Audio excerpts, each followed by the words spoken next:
Hello, everybody, and welcome. I see that my mic is working to start things off, which is good. Today is June 13th, 2019, and you are loved. And because it is still Pride Month, I would like to let everybody know who is listening, and this message also goes out to the people of you who aren't listening yet, but we are proud of you. I am proud of you. The choices that you make for yourself are the best that you can possibly be making right now, and I trust that you know yourself best. I can't tell you what to do, but I can still believe in you for the choices that you make.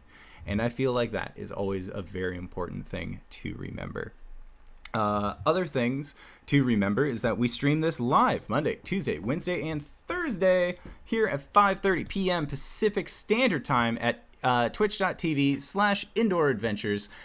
If this is your first time checking us out, or if you're a repeat customer and you want to find out where you can find more of us, you can check that out at either our VODs at youtube.com/indooradventures, or you can go to any place where there are audio casts. So that means Podbean, Apple Podcasts, Spotify, Overcast.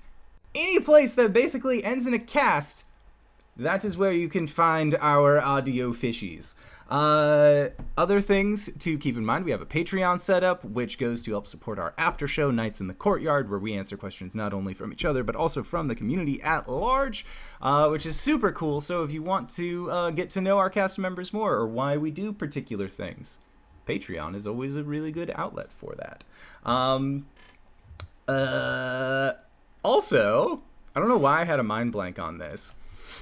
Guys, did you know we have beautiful, wonderful merch? We got our Bigger Battler mug. We got amazing posters that have been done up by Danae Keener. We have t-shirts. We got sweatshirts, crop tops, soon to be pants maybe, and a variety of other stuff to look out for. So if you are interested in picking up some merch, go to bit.ly/adventure merch, or if you are watching this live, there is a link down below where it will take you to our freshest of merch. We actually added a new mug today, which was really neat. The art is provided by our dear friend Alyssa Vamp with 2 P's, who also goes by the name of Satan. She has drawn up characters from our Looming 20s game that we had as a recurring One-Shot Wednesday campaign. So if you are a fan of Hazel, Harker, Beltane, or Lilith, we got mugs for you. So keep that in mind. Other things. I don't think I have other things in terms of merch, which, who knows, maybe we will soon. I have an image that's really cool that I'm trying to get to be poster sized right now, but I still need to render that out. It is an Arjan themed piece for all of you Arjan fans from the Four Keeps, so I'm very excited to get that in all of your hands. Other than that, the merch is done. All of you AudioCast listeners probably don't know this yet, but our dear friend Dingo, aka Hish, is currently late. They will be coming at some point during this adventure. We are trying to get a hold of them as we speak. So, with that in mind, Hish Sunguard, the half-orc fighter, is played by WheresMyDingus. It is very exciting. Other than that,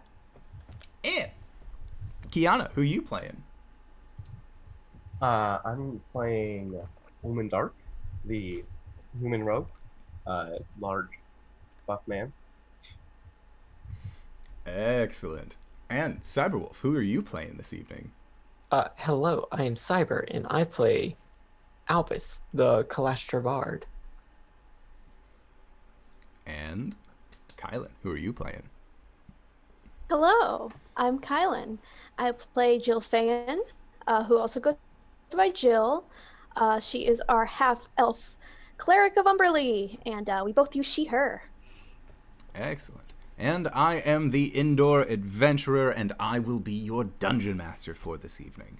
So, last we left off, you guys had a week of downtime within the town of Saltmarsh where orders were put in for fantastical weapons, ham of delicious taste and quality was obtained, and you guys found out that there was a second side to the smuggling operation that was going on beneath the haunted house, specifically a ship known as the Sea Ghost, which was currently on its way towards Saltmarsh to progress itself along its smuggling path. However, Hish, upon finding out about this situation, ended up getting contracted by Gilman Primewater, Gillen Primewater, to procure this ship, as it were, to kind of help put a stop to this smuggling operation on the promise of 400 gold pieces. You were then, and also, if you are able to obtain the ship is yours.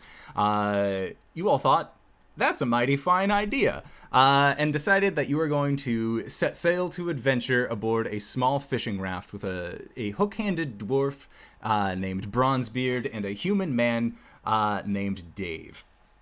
You guys hopped in your fishing ship and set sail off to the Sea Ghost, where you managed to go, and I messed this up last time, so 2 points of revisionist history. 1, you guys were on the port side, not the starboard side. The only thing that it changes is the direction of the ship. The second thing is that I said that Jilfa'en's hated nemesis deity was Voltan. That is wrong. I was thinking of a different deity. Its name is Valkur. Valkur. Also a storm deity. Everything else about the profile was correct. I got the name wrong, so that's on me. Honestly, I don't care enough about my enemies to be concerned about names. Excellent. You have done well. The voice in the sky praises you. And it was at this point that you guys were able to actually get up to the Sea Ghost, while there was a current act of smuggling in process, as you saw a small raft actually leaving from the Sea Ghost to begin heading towards the haunted house along the hill. Taking this opportunity, Hish, Jill, and Albus all decided to enter into a porthole on the ship, while Ulman, using your innate abilities, managed to turn yourself into a Sahuagin-like creature.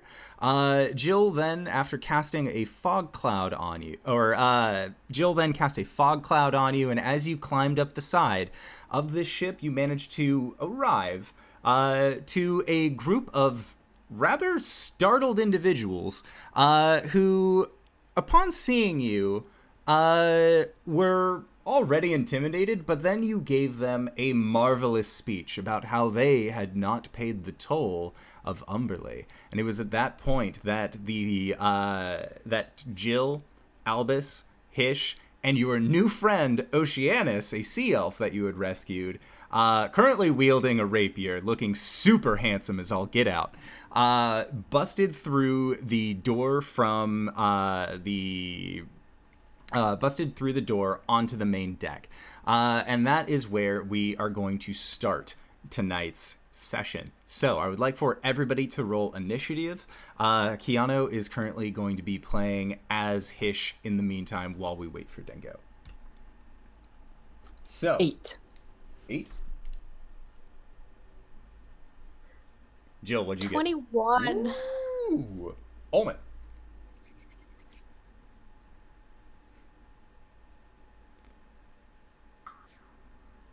Uh, 10.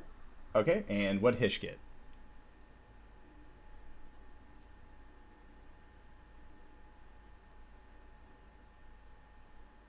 Oh no, you're muted. Oh, I rolled a 17. Sorry. All right, a 17. And Oceanus got a natural 20, and with his +1 dex mod, he is going to be going at the same time as Jill. So, first off is Jill and Oceanus. What would you guys like to do, having popped up onto the deck of this ship? You can currently see that there are 6 individuals that are still on the deck of this ship, as you had heard a, oh god, not like this sploosh, as a man had jumped overboard previously. And coming up onto the deck and looking over, Ulman definitely looks spooky. He is a Sahuagin-like creature that has his eye coming out of his face. There's like a stab wound on his side. He looks very, very scary. Very convincing. Okay. Is anyone grouped up, or are they all kind of like spread out all over the ship? So you see, kind of up and behind you a little bit is the balding man that you had seen before, which you had kind of identified as the captain of the ship, as he looked the most pronounced out of all of the individuals. You can see that next to him are two other bandits, one wearing a hood over their face and the other wearing more of like a bandana across the forehead. And then down the deck of the ship, just a little bit more, that is where you can see that there are three other individuals. One of which is... Most of them look scared, but another one of them is just like, I really don't know about this. He definitely looks terrified at the prospect of the sea goddess's wrath. Okay. I would...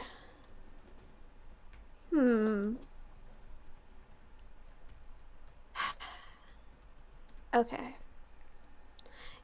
Yeah, I think I'm just going to, so Jill is going to, like, come up. She's going to, like, take out her, like, shield and her, like, her war hammer, and is probably going to hit the hammer against the shield to make a nice, like, ringing sound, and is going to just run forward and clobber one of the scared-looking dudes. Okay. Sounds good. So, make an attack roll. Okay. 16. Okay. So a 16 definitely hits. Roll for damage. And as you get closer to these kind of more scared-looking individuals, you can see that one of the three that are over there is actually a tad bit larger. It looks like he just is either more ripped or his clothing is more like shredded towards the edges of his sleeves, but he looks slightly tougher than the other two. Okay.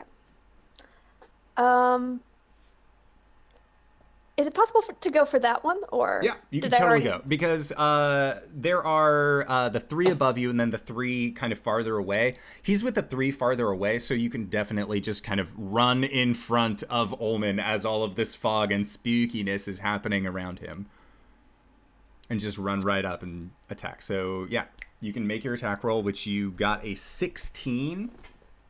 All right, so that bigger guy, yeah, 16 just hits. Oof. Okay, I already rolled, so that's going to be 4 points of damage. Awesome. Sounds good. So, he does not like that. Yeah, he definitely just kind of like takes this warhammer hit into his chest, and you hear the jingling of chainmail as your warhammer kind of strikes against him. So then it is Oceanus's turn, and he looks at Ulman, and you see that his face kind of goes a little pale, his jaw slacks, and then he shakes his head and just... That's what your friend can do? Incredible, but... And he just runs off towards where he saw Jill run, and he is going to take a lunging stab towards the same big bad that Jill was accosting, trying to be as helpful as he possibly can, because you guys saved his life.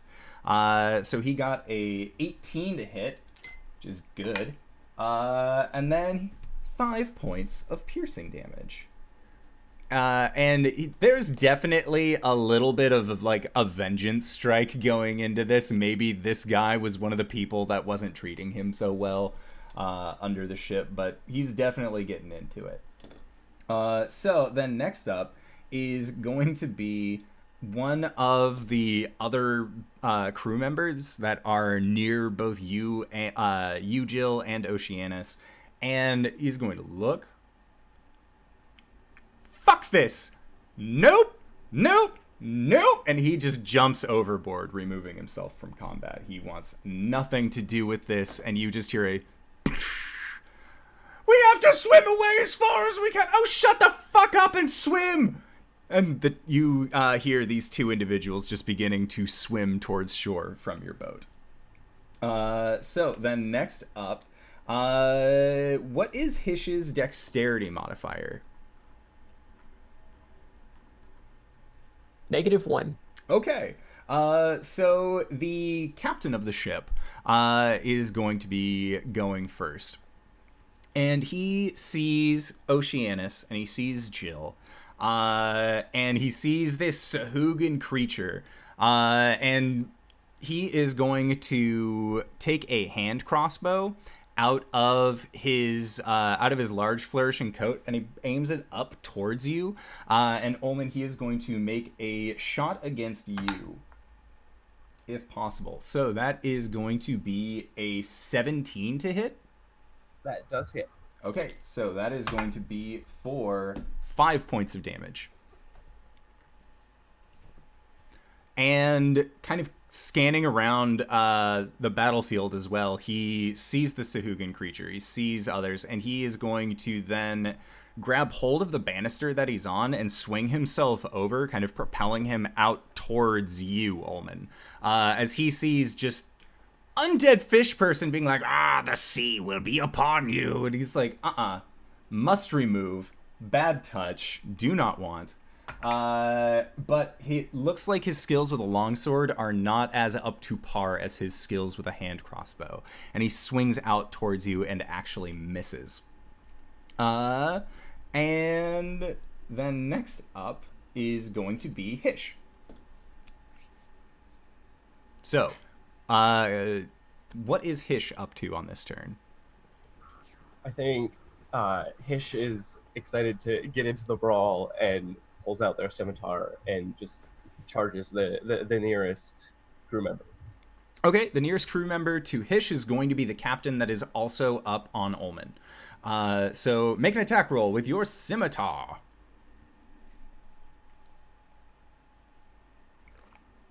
Is a 13 gonna hit? A 13 does not. That just barely misses. As Hish's scimitar comes down, the captain is actually going to then just kind of roll out of the way. And as he does, the scimitar blade comes down and kind of cuts in front of his tunic a little bit. And you can just see that he's wearing studded leathers underneath. But it cuts away in a very fashionable way.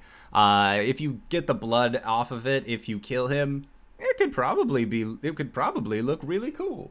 So that was Hish's turn. Next up is the first mate that Jill and Oceanus are currently on.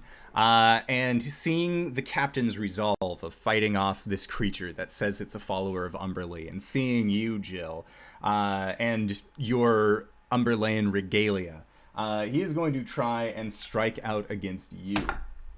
So that is going to be a 17 on the dice. So a 21 to hit? That'll do it. Okay. And he is going to be swinging at you two hands on his longsword.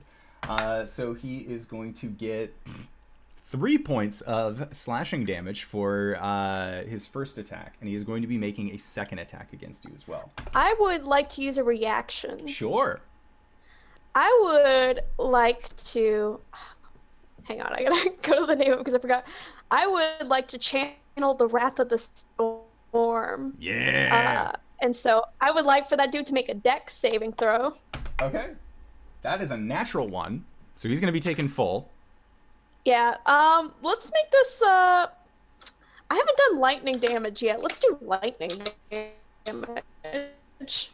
Alrighty. You are out at sea, so it does make sense.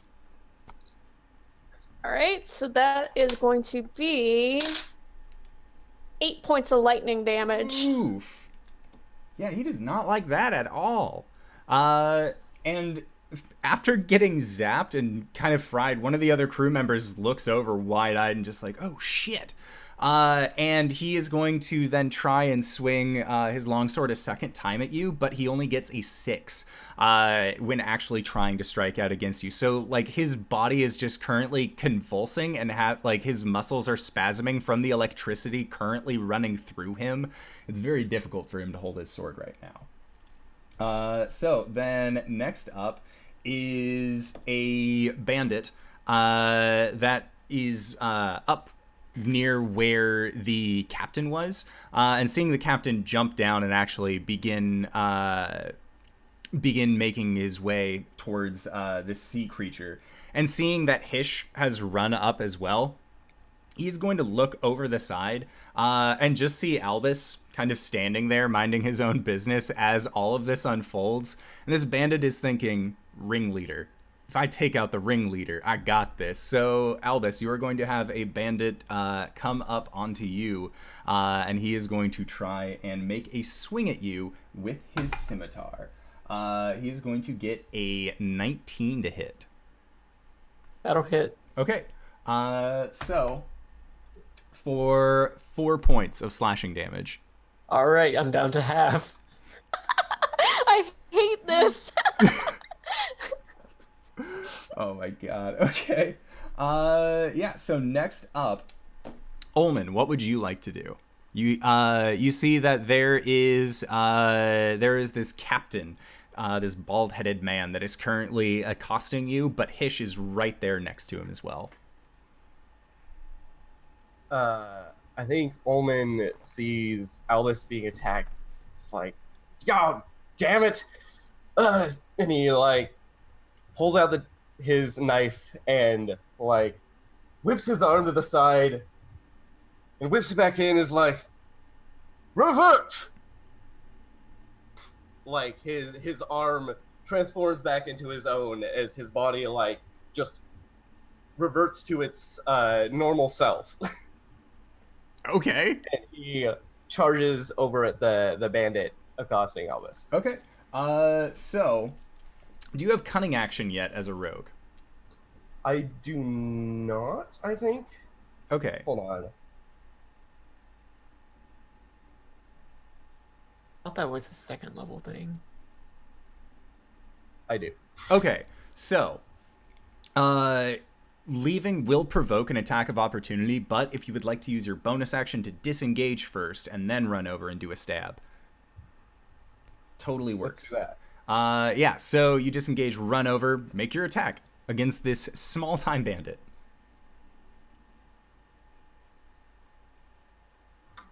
Does 12 hit? A 12 does hit. Roll for damage. Do I have flanking with Albus? Albus, do you have anything sharp on you? No! So, you do have your sneak attack because there is an ally within 5 feet. Yeah, Albus gave away his sharp, pointy thing to the borderline naked sea elf that's currently running around. A fair That's- trade, to be quite honest. 12 damage? Yeah, so you rush over and just, Albus! You're his bodyguard after all, so in one fell strike to the side, you watch as this bandit just crumples down to the ground, no longer moving. He did his heckin' best, and it was a bad time. Next up, Albus. What would you like to do? I would like the captain to make a wisdom save. Okay. He got a 11. Fuck you, 13. Okay, what happens? I'm sorry, but it would appear that we need this ship more than you. As I cast Dissonant Whispers, he will be taking 3d6 psychic damage. Oh shit! I'm down for this. I roll triple sixes. Womp womp womp womp. All right. Holy shit. It's because Indoor invoked Satan at the beginning of the stream. It's true. Truly. Every time we see Satan, we always say hail. Hail. Hail. All right. Dang. I'll And then with Dissonance Whispers, what else happens? It must immediately use its reaction, if available, which I'm pretty sure it is, to move as far as its speed allows away from me. Yeah, it is just going to be running farther down the deck. Down the deck or off the boat? It is going to be going down the deck because it would take him more movement to begin swimming than it would to actually run. Is he engaged with anybody? He is with Hish currently. Does Hish Hish get an will attack of certainly opportunity? get an attack of opportunity. And I'll say, yeah. What's the attack? 22. 22 will hit. Roll for damage.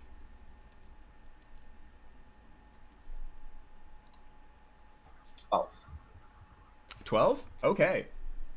This guy's looking mighty injured. And... Yo, Galaxy Brain.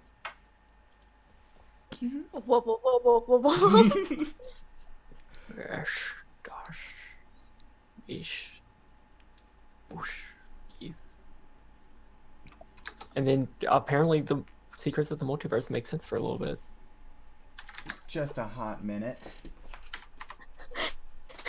But we don't have time to unpack that right now. All right, so, Ulman, are you just, or sorry, not Ulman, Albus, you're still kind of reseated back in the doorway doing all of this from there? Awesome. So you see that there is a figure that was also standing on the aft castle, and they reach to their side almost like the place where a gun holster would be, but you see them pull out a spell book and quickly begin turning through pages, and you see them raise their left hand as they stretch out what looks to be snakeskin, and they are going to be casting Melf's acid arrow towards you, Jill. So I would like for... I don't think you make any... I think it is just an attack roll. Yes, make a ranged spell attack. So that is going to be... I'm guessing a 14 doesn't hit you. Nope. All right, so yeah, you watch as this large acid arrow comes barreling towards you, and it's just like, it seems slow. You're used to lightning and thunder, which are like instantaneous things, so you watch as this arrow almost, like to you, almost lazily comes towards you, and it's like, I'm not even gonna bother with this. And you see it just shoot off to the side, like over the side railing of this ship. And you hear one of the crew members that had actually jumped over the side shriek out in horror as another one says, "James, no!" As it looks like one of the escaping crew members had actually been the target of this misfired arrow. So then next up is the other bandit that is over next to you, Jill, and he sees a naked man with a sword standing next to him. He does not like that at all, so he is going to try and strike out against Oceanus, and gets a 19 on the die, so he will be doing that thing. And then Oceanus takes 4 points of damage. But we are back to the top of the round with Jill and Oceanus. So, Jill, what would you like to do? I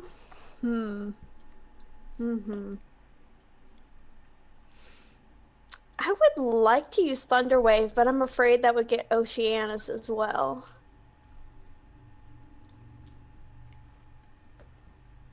So I don't think I can do that.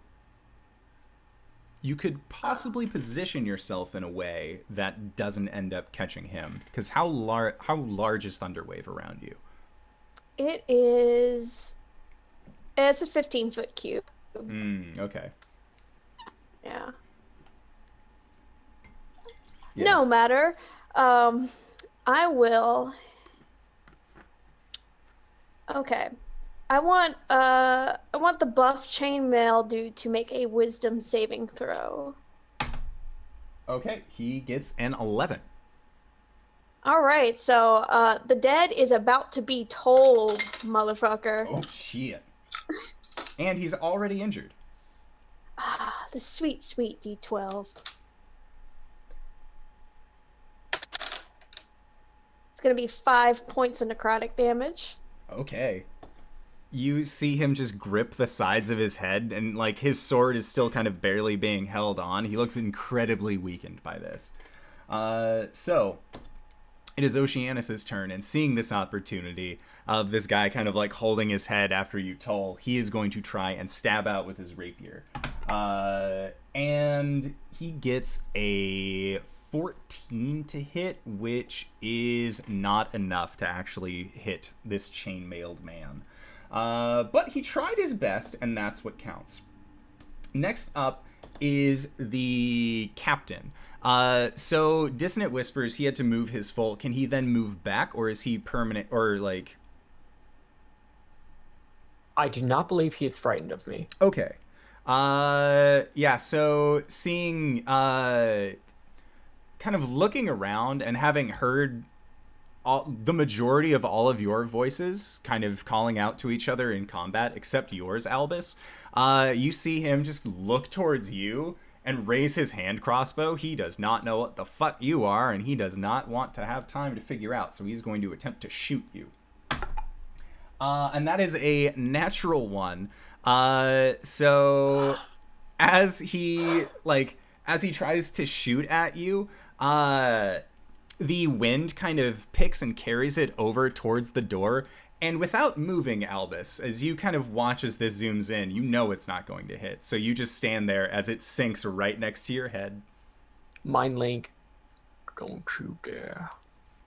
And his eyes get big, and then he is going to rush towards Hish with his longsword drawn, and he's going to try and get at Hish again. But, like, he doesn't like what's going on with you, Albus. Not at all, but priorities. So we got a 16 to hit against Hish. I believe that hits. Okay. So that is going to be for 5 points of piercing damage. All right, then next up is Hish.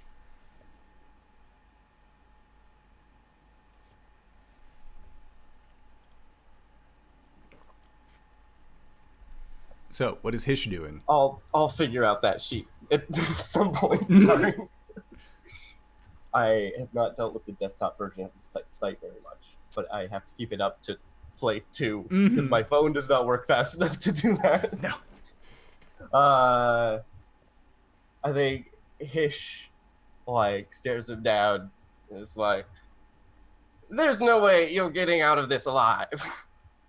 So you might as well lay down arms," and then just swipes at him again. Okay. Make an attack roll. Does 16 hit? A 16 does hit. Roll for damage. 11. Ooh. This guy looks like he is barely hanging on at this point. Like, he is kind of like holding on to himself. He has blood coming out of his nose from the dissonant whispers that Albus had given him. He does not look like he is in a very a solid state of affairs, to say the least. So I'm gonna action surge then you can. and try to hit him again. Yes. 16 again. Yeah, that'll hit. 13 damage. So Hish says, "You can lay down your weapons if you want," and then just destroys this guy.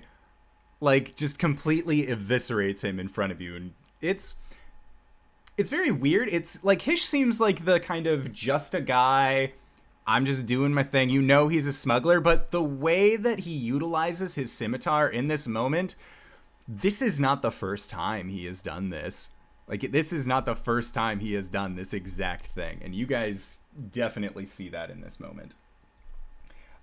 So then next up is going to be the first mate, who is currently in the throes of combat with Jill and Oceanus. And he is going to try and strike out at Jill again. He seems to be very locked into this combat. God damn. That is an 8 to hit, so I don't believe his longsword is going to come at you. His muscles are still kind of seizing. And he is going to strike again with a natural 1, so he is still reeling from the pain that you have dealt him previous, and that is all that he can do. Next up is going to be Ulman. Ulman, what would you like to do? Ulman just drops a dagger from his sleeve and tosses it at the dude with the spellbook. Okay. So, make an attack roll. 18? Oh yeah, he's a wizard. 18 definitely hits. 5 damage. Okay. Sounds good. So, he is going to take that damage and be none too pleased. And now he is most certainly aware of your presence. Next up, unless, Ulman, you had a bonus action that you would like to do. Sounds good. Albus, it is your turn. I'm going to look at the first mate. Okay. I need him to make a wisdom save. That is a 19. His resolve is strong. That's fine. He'll take half this damage and will not have to run away. But I am reaching into his mind. I believe this means you're the captain now. But unfortunately, that means you're the next to die. How about 5 points of psychic damage? Your words ring more true than you had initially thought, as this figure also crumples down onto the deck, no longer moving. So, then next up is, oh god. Yep, so next up is the wizard, and seeing as how it is currently just him and another bandit that is on the deck, he is going to look at all of you, and then you just see him jump overboard. He does not want to have to deal with this. But before he does, you see him cast mage armor on himself. So just a very quick shine, and then sploosh, and you just start seeing him begin paddling away, with only one bandit remaining.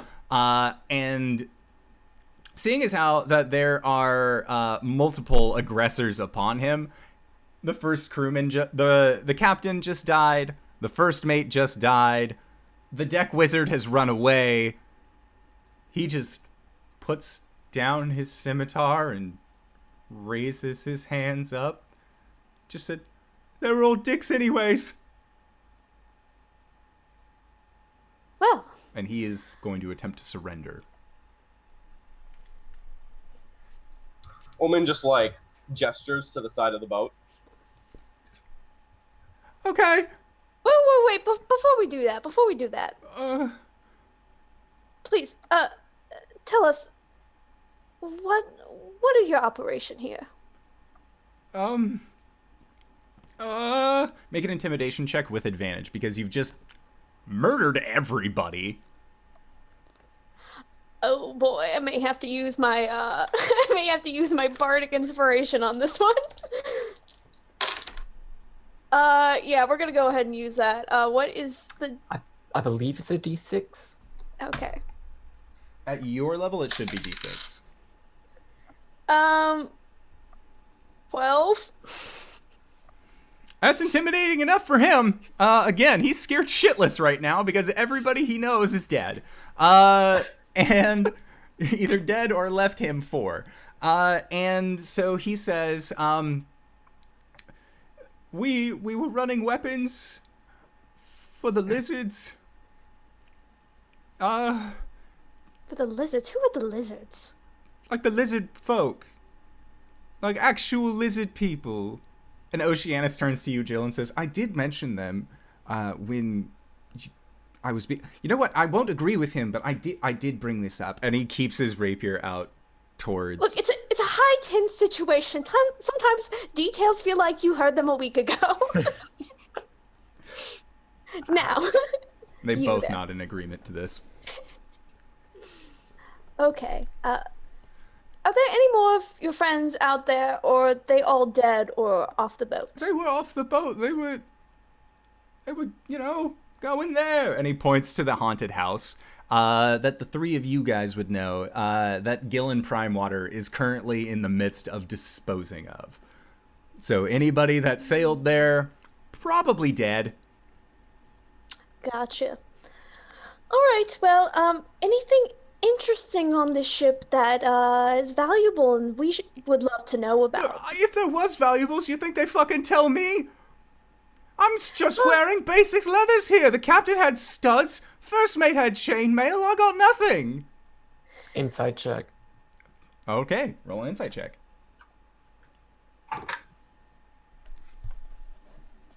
9. Okay, he seems like he's being truthful. Well, I suppose you're right. Nothing a quick search around won't take care of. Okay, Ulman, I'm finished. You can push him off the boat if you want to. Ulman, like, strides up to him, puts a finger to his chest, says, "You should follow different ambitions. Whatever your dreams are that aren't smuggling, go out and do them." But like, I really wanted to be a smuggler. Why would you want to be a smuggler? Money's good. Get... Maybe I'll just be a banker. And he just hops off the side and into the soup, as it were, as he just begins to swim away with the other members of your of this pirate crew. Leaving you guys on the main deck without any other pirates. Seems like this plan actually worked off. I spin around to face the rest of you. Ta-da! Well, that certainly went well. I am pleasantly surprised at how well that went. Nothing like a terrifying sea creature to stir up some superstitions. Were we supposed to do anything besides just kill everybody on the boat? And Hish says, yeah, we're supposed to bring it in, and they're going to go up to the helmsman position, which I learned helmsman is the other word for it, so Dingo will be very happy to know that it's a coxswain, is the official name of the helmsman. So Hish is going to be the coxswain for the Sea Ghost for you guys, and begins to pull up all of, get basically your ship now ready to begin sailing away. I think Jill would like to assist in that regard, because it's been a while since she's done actual sailor duties, so the prospect of that is kind of exciting for her. So she'll just go, do ropes and help out in whatever way. Well, I guess in the meantime, Ulman and I can check below deck and see what's actually on this ship. Certainly. One more thing, though. And I walk over to the captain's dead body, and I begin to remove the armor and its cool cut jacket. And I bring them over to Hish. I'm like, I think this would look great on you. And Hish looks at it and just, thanks. I'll take the shirt, but leathers probably wouldn't do me any good. That guy's stuff, though. And he points over towards the first mate. Could use some of that. Fair enough. Let us go, Albus. And we will start investigating the ship. Okay. With Oceanus. Yeah, he's definitely following along with you guys. And he claps you on the back. He claps you on the back, Ulman, and says, "I can't believe how noble you were out there, and Albus, how cool-headed you maintained yourself on this entire adventure." Just dripping blood. Right. Of course. Oh my gods, you're injured. Are you in need of assistance? I don't know any kind of healing magic, but I could possibly help. Do you need a healer's kit to patch someone up? Or can you You can make it a medicine check if you want. Healer's kit basically just gives you the auto-confirm of being able to patch people. I do have it as a trained skill. All right. I think Ulman pulls out like a needle and some thread. He's like, I can patch it up. I think I will be all right. All right. Assuming that there really is nothing else on the ship. Of course, you've also got that thing on your belt. The potion. Oh. Right. I know how to use that. Anyway, this room. Albus does not know how to use a healing potion. Oh my god. I love Albus it. just breaks the glass against his arm and like rubs in it. Albus, you do know how to use the healing potion, right? I feel like I Absolutely should not. ask. Oh, you drink it and it patches your wounds. Is this your first adventure, friend Albus? It is. By the end of this, you will know how to use more than just a healing potion. Again, I'm my not thanks. sure what you mean by that. My thank you for this. And he's holding your rapier still. Much thanks, kind friend. Absolutely. You used it well. I think. And he just gives you a very courteous bow. And as you guys are making your way down, Oceanus does say, there are still potential dangers on board. When I was captured, they had lizard people. I didn't see any while we were up above. They might have been going from point A to point B, but we can't be too careful. In that case, I think I'll use this potion right now. And he'll get it. And he'll 6 points, which is, 2 more than he actually has. Okay.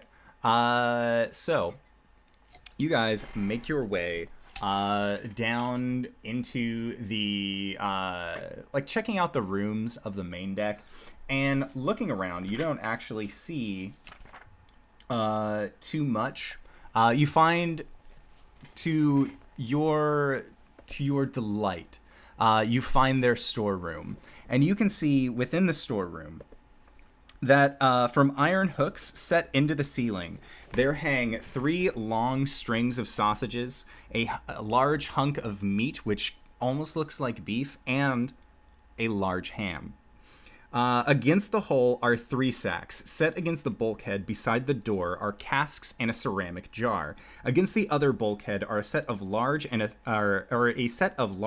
small cask and another ceramic jar. There is an opening in the latter bulkhead about 3 feet square, with its lower edge about 3 feet above the deck.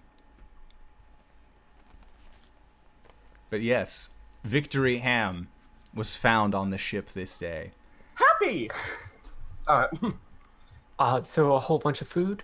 Probably not what we're looking for. No. Can I make a nature check on lizard people? Sure. What does a 17 get me? Okay, so with a 17, you know that lizard folk primarily live in in swampier regions. So with Saltmarsh being to the north of the Mire of Dead Men, you are pretty sure that the lizard folk that these smugglers might have been dealing with are actually coming from down there. But as far as where they would be located in a ship like this, you're not super sure. They might be in the bilge, which is the lowest section of the ship, where normally like sand and seawater actually kind of seep into the ship. But as far as a room where they would be located, you aren't particularly sure. But as you continue to investigate around, you actually do, you open up a door and you see that laying in 3 hammocks are these large lizard folk. And when I mean large, they are just muscular. They're strong and healthy looking, not in the large kind of like size category way, because that's ridiculous. If anything, this room looks incredibly cramped, and when you open the door, Oceanus's eyes get wide, and he just turns quickly around as one of them just kind of rubs its eyes and says, Smuggler! Smuggler! Weapons! Where weapons, smuggler? and he seems to be looking and trying to talk at you, Albus, while wiping some sleep from his eye. No recognized smugglers. You smugglers? Not quite. We actually just boarded. The crew that was here previously, we have killed them.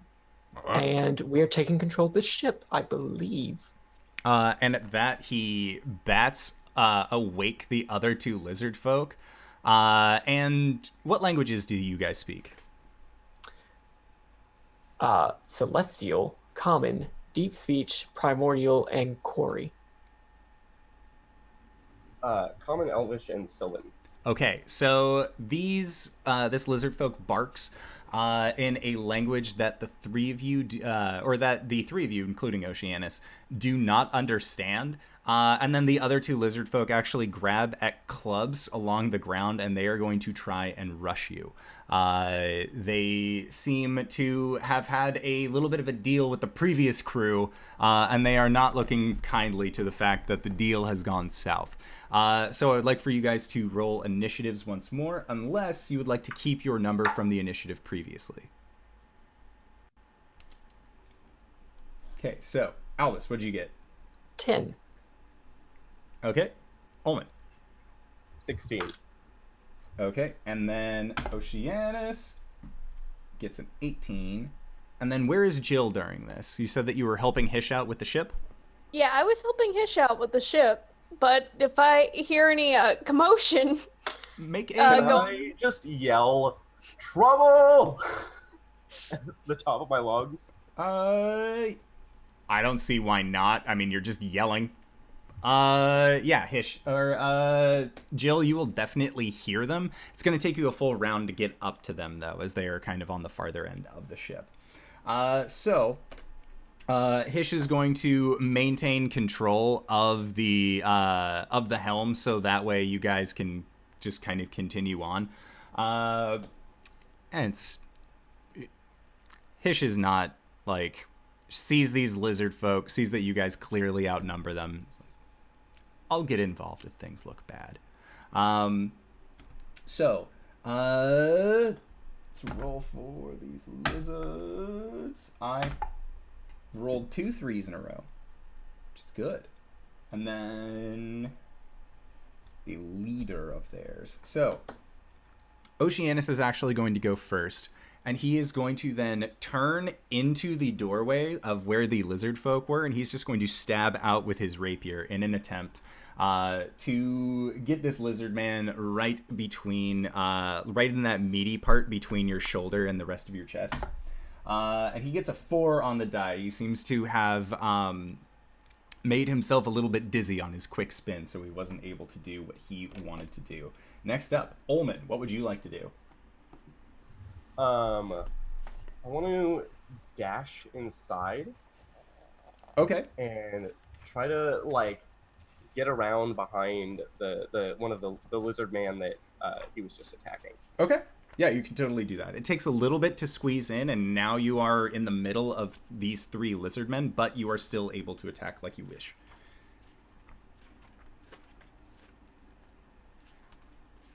Does a 24 hit? A 24 totally hits. Roll for damage.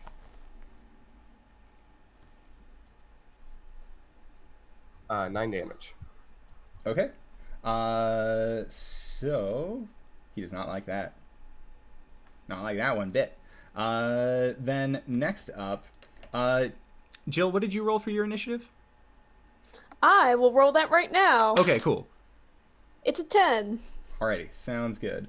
So next up is this larger individual who, upon getting stabbed by you, Ulman, is going to look at you and then look back at Oceanus and Albus, who I'm assuming, Albus, you like have this this like bloody hole in your robes, but like you're still just hanging out, kinda. And he is going to try and actually swing his club towards Oceanus, as there is a little bit of like there's a racial rivalry there. And he is going to... Oceanus isn't wearing anything. So he is going to be able to hit with his club. And that is going to be 7 points of damage, and Oceanus looks very injured. But he is still up for fighting. Next up, Albus, it is your turn. As Jill, you are currently sprinting over, having heard the alarms for help.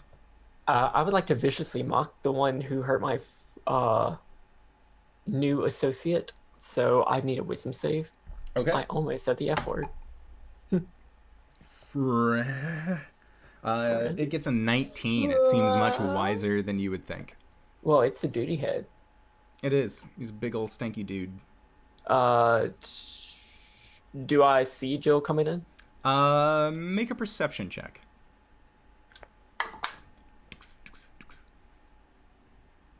13. Yeah. Jill is... what armor do you normally wear, Jill? Studded leather. Oh, that I did not know. So yeah, Jill is making their way over, but you can still hear the sound of their of the warhammer being drawn, shield coming out. It's battle time. Would Jill be able to hear me? Yes.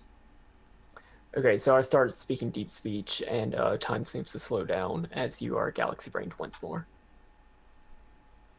Oh, dang. Okay. Yeah.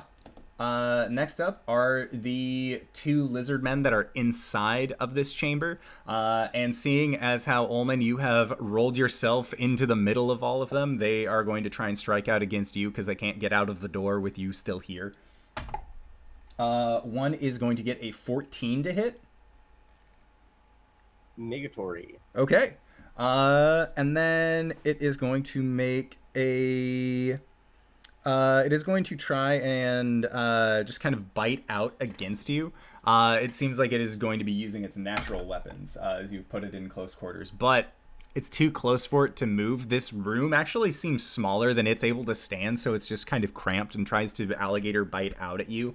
And it does not work. So then the second one is also going to try and strike out at you. Does a modified 20 hit? Yes. Okay. So that is going to be for 6 points of bludgeoning damage as it hits against you with its club.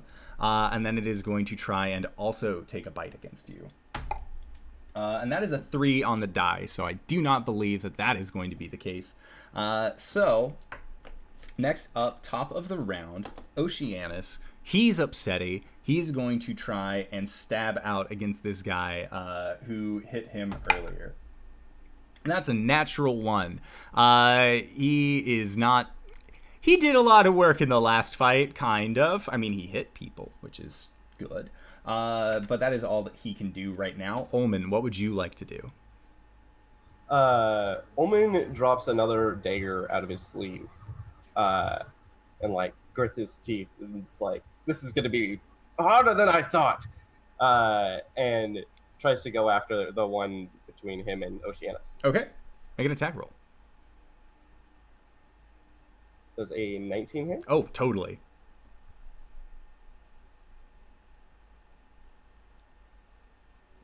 Another 9 damage. Okay. And then bonus action 2-weapon fighting does a 15 hit. 15 just hits. Roll 4 damage. 8 damage. Oh, yeah. So as you bring these knives down from your sleeves, what does it look like when you clear the path between you and Oceanus?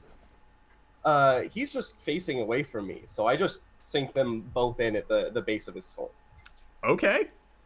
Pop goes the weasel. That guy's dead. Next up, it would have been him. No longer. So Jill and Albus, what would you guys like to do?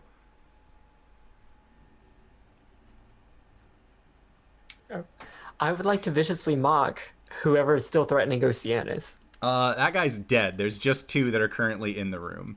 I would like to viciously mock someone else because they are threatening me and Oceanus, Okay. and to a lesser extent, Ulman. To a like more an extent, Ulman. He's in the 2 of them. It fails its wisdom. It got an 8. 3 points of psychic damage and disadvantage on its next attack. Okay. It shares in the migraine with you. As Embrace my pain. yours feels like a little bit better, and you know that his is getting just a little bit worse. So then next up, unless you had a bonus action that you would like to do, Albus. Okay, Jill.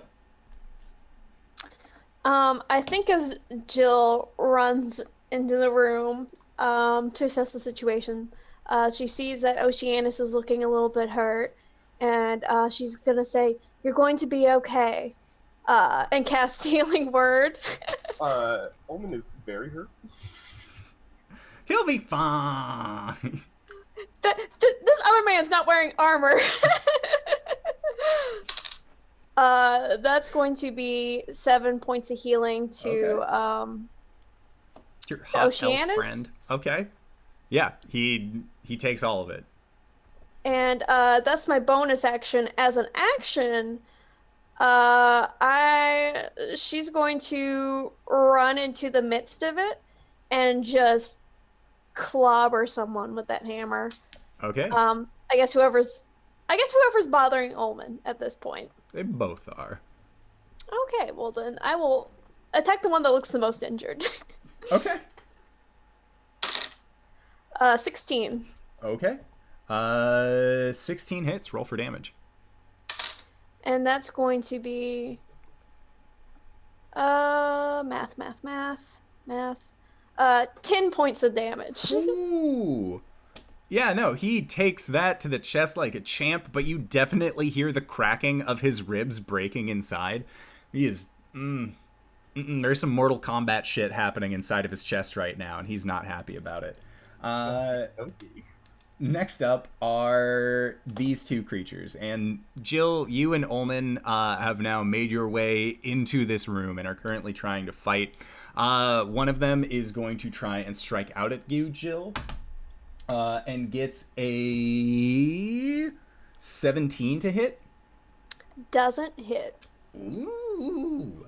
18 is the number you need. Okay, he is going to try and use his chompers on you instead. That is cocked. That is another 17. So he just bites out, but you just bat his face away with the shield. This is the injured one that you were trying to take care of earlier. So he had a mild vendetta.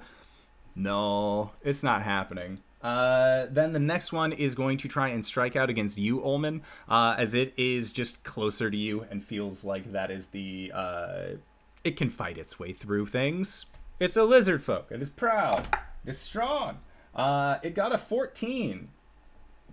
Does not hit. All right. It is going to try and do a bite on you. And it gets a 23. That does take a nice chunk out. Okay. So it gets 7 points of damage. You still good? I mean, I'm fine. Yeah, I'm Okay. up. I was at 8. Woo-hoo-hoo-hoo. Eat it, buddy. Alrighty. So Does he take a bite out of me? he does. He is going to kind of like chomp into your shoulder and just tear back with his head as he does. As he was going for like the jugular sensitive area, seeing as how you looked a little bit more injured. He is Jill, make a perception check. Okay. 24. You see that when this lizard creature rips into your friend Ulman and tears back, You're expecting there to be a lot of blood and viscera, and for a moment it looks like there is. But as the lizard continues to pull back, this lump of flesh in its mouth actually turns into a almost luminescent blue color. And then as it kind of shakes its head, you watch as some of it like drains down its throat, and it does not like the taste as this blue color just kind of drips down. And looking over at Ulman, you can see that there is just a bite-sized chunk, almost comically missing from around his neck and shoulder area that is beginning to then kind of try and stitch itself back together. Just human things. Ulman, it is your turn. What would you like to do? Oh, now you've done it. I'm gonna fight at him. Okay. And you and Jill are fighting back to back, so you will be able to get sneak attack. That's a 14 and a 12. The 14 and 12 both do not hit. So this creature is actually now like doesn't like the taste in its mouth, and it's kind of just like batting towards you with its claw. It doesn't know what you're trying to do, and your primary stabbing arm is on the right side where you had gotten that chunk missing, so it just doesn't feel like it's going as far as it should. So then next up, Can I use my cunning action then to disengage? you could totally do that. Cool. I want to get out of here. Okay. Get out of the kill zone. Yeah, so you just back yourself out onto the deck of the ship, more closer towards Oceanus and Albus.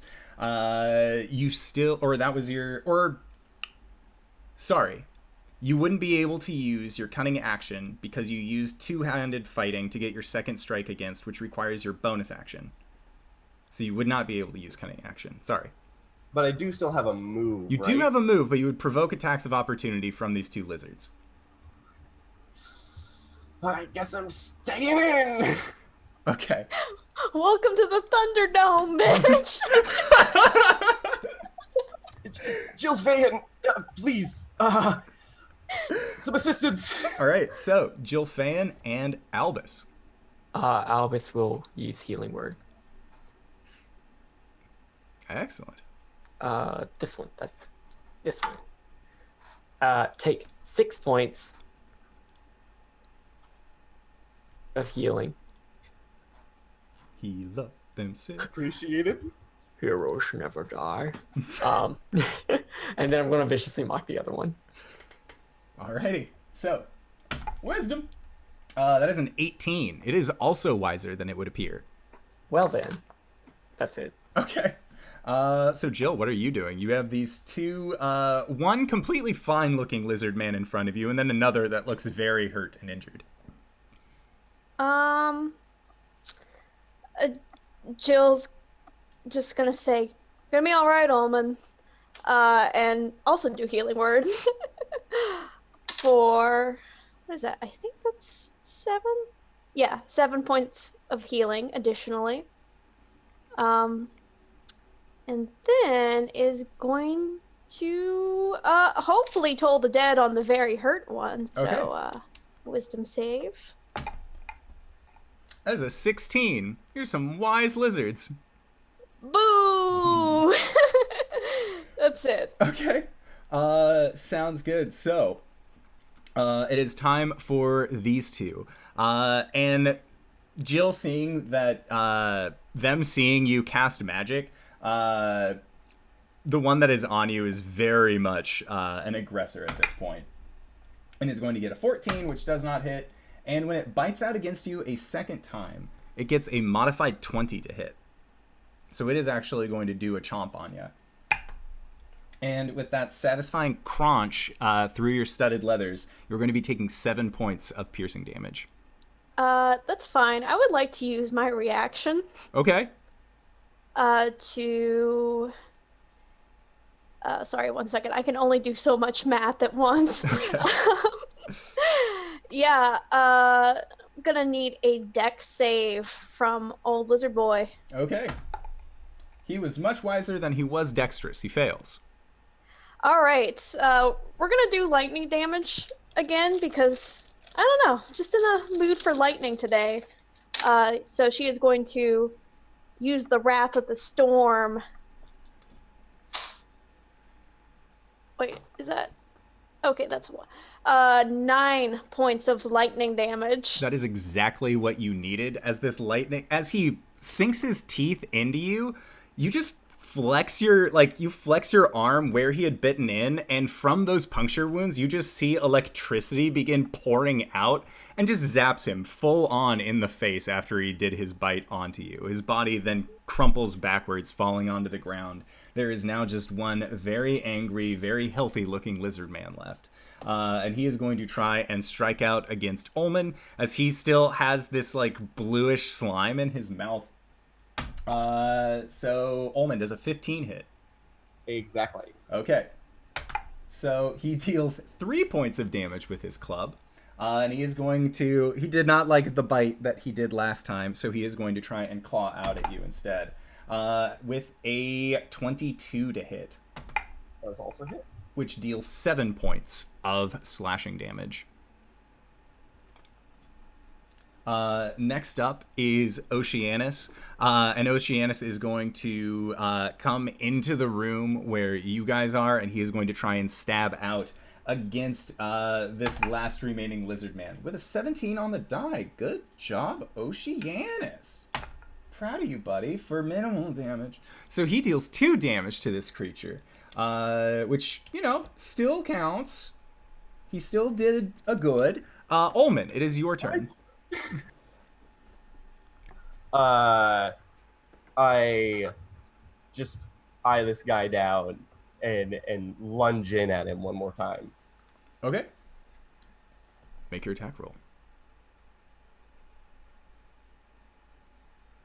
A 15 and a 16? Both hit. So you'll get sneak attack on your first one. Because you got friends. That's 9 damage on the first hit. Okay. And 1 on the next. Sounds good. So next up is Jill and Albus. Viciously mocked. Okay. 15. Fuck. Okay, that's my turn. Okay. You'll get it one of these days, buddy. Yeah, I'm just gonna go, I'm gonna smack this lizard. Okay. Make an attack roll. Smack the mess out of it. 13. 13 does not hit. So as you go to try and smack the mess out of it, he just kind of is still recoiling from the damage that Ulman did. So it's more you guys just aren't as coordinated yet in your strike. So he's still reeling back. And your strike ends up going wide. Next up, it is his turn, and now he has 3 of you on him. And he is going to try and strike out against you, Jill, with his club. And he is going to get a modified 20 to hit. That'll do it. And deals 7 points of bludgeoning damage. Well, boys, it's been fun. All right. So, Jill, you end up dropping? Yeah. All right. So then he is going to attempt to bite out against Oceanus, seeing as how he is just a fleshy little snack right now. He doesn't even have to try and unwrap him. He's just ready to bite. And bite he do. For 4 points of damage, and Oceanus lets out a yelp as the teeth sink into him, as a chunk, again, of his shoulder is just kind of torn off. Next up is Oceanus, however, and he is rightly upset, seeing as how one of his new best friends, Jill, has dropped. And he is going to try and stab out against the monster that done did this thing to him, and he does not. He is too full of sad emotion at this point. But, Ulman, it is your turn. You have crossed the wrong man. Does a 21 hit? A 21 will hit. Roll for damage.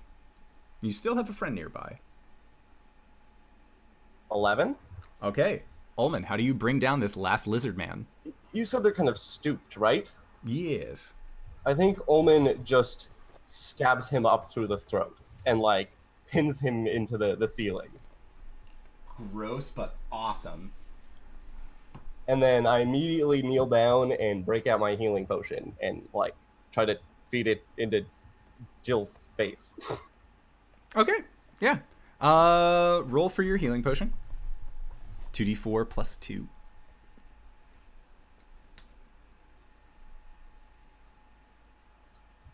Nine. Okay, so Jill, you gain 9 hit points. You are muted. Yeah, I'm sure the taste of healing potion is all in my mouth. It's like running down my face. It's just like, thank you. Are you all right? Yeah. I've been better, but are there any more lizard folk? No, they're all dead. And I offer you my hand. And as you say that and offer your hand, I'd like for all of you guys to make perception checks. Oh boy. Nat 1, boys. Both of you have galaxy brain, though. 18. 16. Okay, so 16. Albus, what did you get? 18. 18, and then Ulman got a 1. 5 total. Got 5 total. Okay, and Oceanus does not see this. But Albus and Jill, from where you guys are, you start seeing in the rafters actually above you in this kind of cramped room. It looks like kind of a darker outline. And you see that there are little bits of dust and straw that kind of fall off near where this outline is. And then as it peeks down, you see this small reddish snout and a tiny draconic face with little wings kind of pulled off of it that are sleek along its side. And it just kind of looks down at you. And it is a dragon about the size of a cat. And it has a small stinger on its tail. And it just kind of looks down very quizzically at the lot of you. And as you see this creature, that is where we are going to go into our break for the evening. As it is already break time. I went by so fast. So I would like to say thank you to everybody who has stopped by. Thank you to Nerdy Northerners once again for rating us at the beginning of the show. And thank you to everybody who has stopped by and stuck around. It's really cool to see. I'm glad you're enjoying the show. We are going to try and be back in 5 to 10 minutes. So don't go no place unless it is to grab a food, grab a drink, grab a friend, or possibly go to bit.ly/adventure merch, pick yourself up something nice, or possibly give our podcast Audiocast a rating and let us know how we're doing, so that way we can beat the indoor air conditioning podcast this year, because that's what I want to do. That's my goal, dog. So for that, we will see you guys shortly. All right, everybody. Bye-bye. Hello, everybody, and welcome back from our break.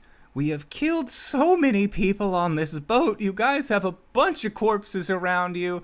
And at this point, you are most fairly certain that no longer are there pirates on this boat, other than you guys. Because I think if you kill pirates to take their boat, you're just doing more pirating. But like good guy pirating. So privateering. We'll say that you guys are privateering right now. But you are in this lizard man's room. You've seen this tiny cat-sized draconic-looking creature creep out of the rafters of the room that you are in, and it looks very tentative. It just watched you kill a bunch of people. What would you guys like to do? Is there something behind me? Yes. There is a small flying reptile with a stinger. You guys can make Arcana checks if you would like. Arcana or Nature in this case. 14. Nope. Nature? Mm-hmm. You said 19? 16. Okay, so the 16 and the 14, the both of you would recognize this to be a pseudo dragon, usually a familiar for a wizard of sorts. But seeing as how the wizard that it may have belonged to jumped ship. It didn't know. It's just hanging out. But Jill, looking at this, you have no idea what the fuck this is. This is a cat-sized dragon with a stinger tail. Is that going to attack? Does anyone hello. I like tentatively. It just kind of like creeps down.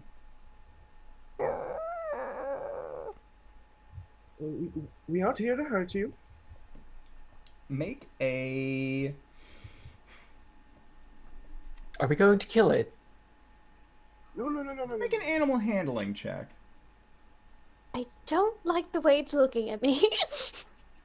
That's a bow, nat 20. Okay. So as you extend your hand out and say that you're not going to hurt it, it just seems to chirp an acknowledgement and actually then descends onto your arm and crawls up along your shoulders and just sort of seems to nestle in.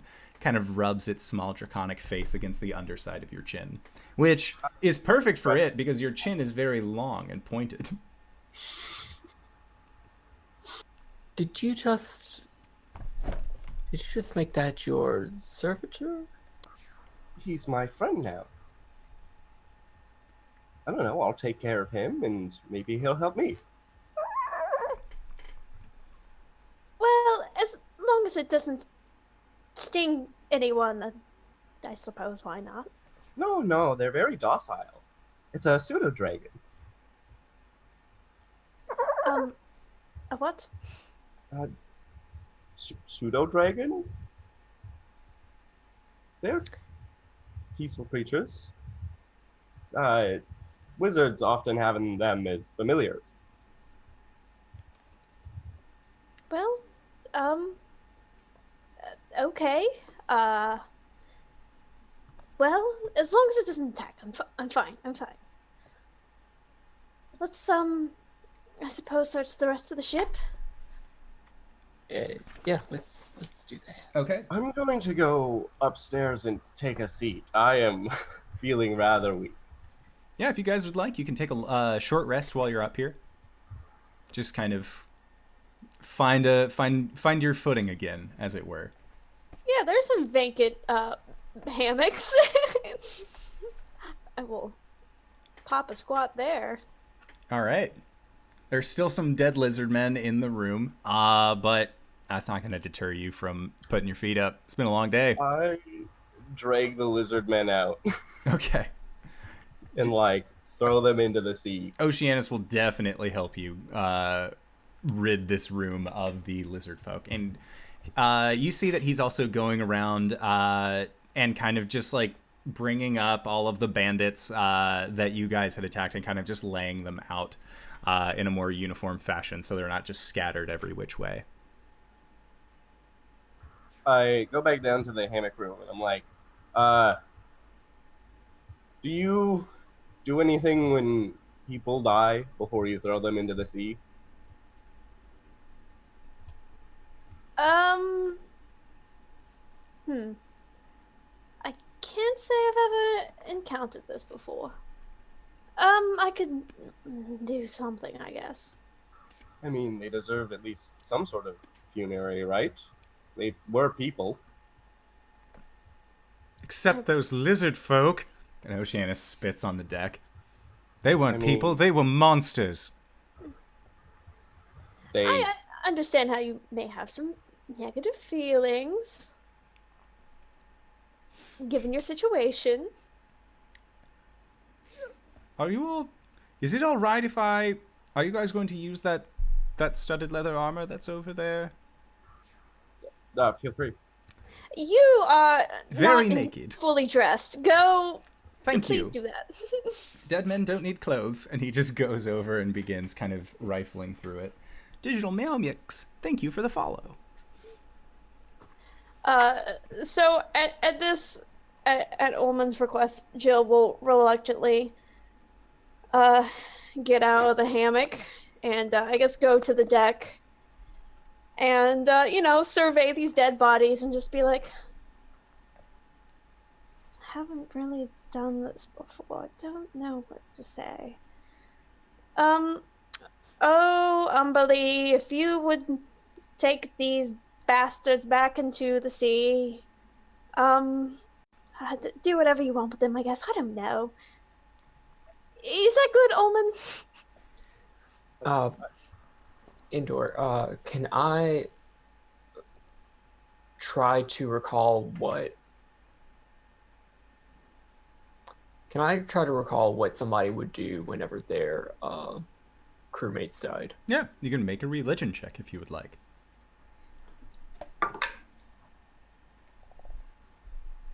9. Okay.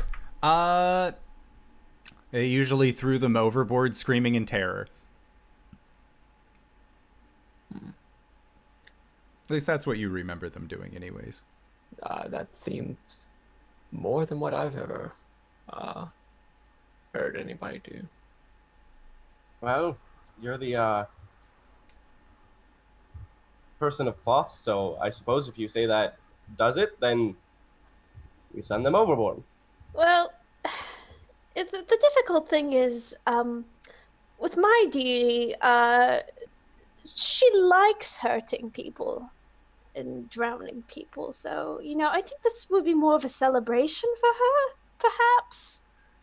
Then we celebrate the lives they lived. And their deaths. And them returning to the sea. Yeah. Here you go. Gobble up, I guess. She'll start kicking people overboard. Okay. Yeah, so you guys managed to take everything that is of value off of these guys, and Oceanus helps you do that. And it looks like they didn't, none of them actually had money on them.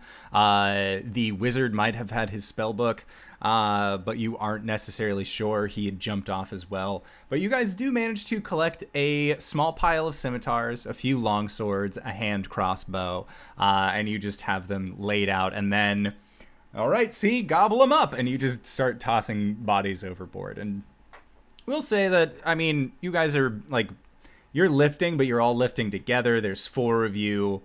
We can say that while this is happening, you guys will be able to go through your short rest.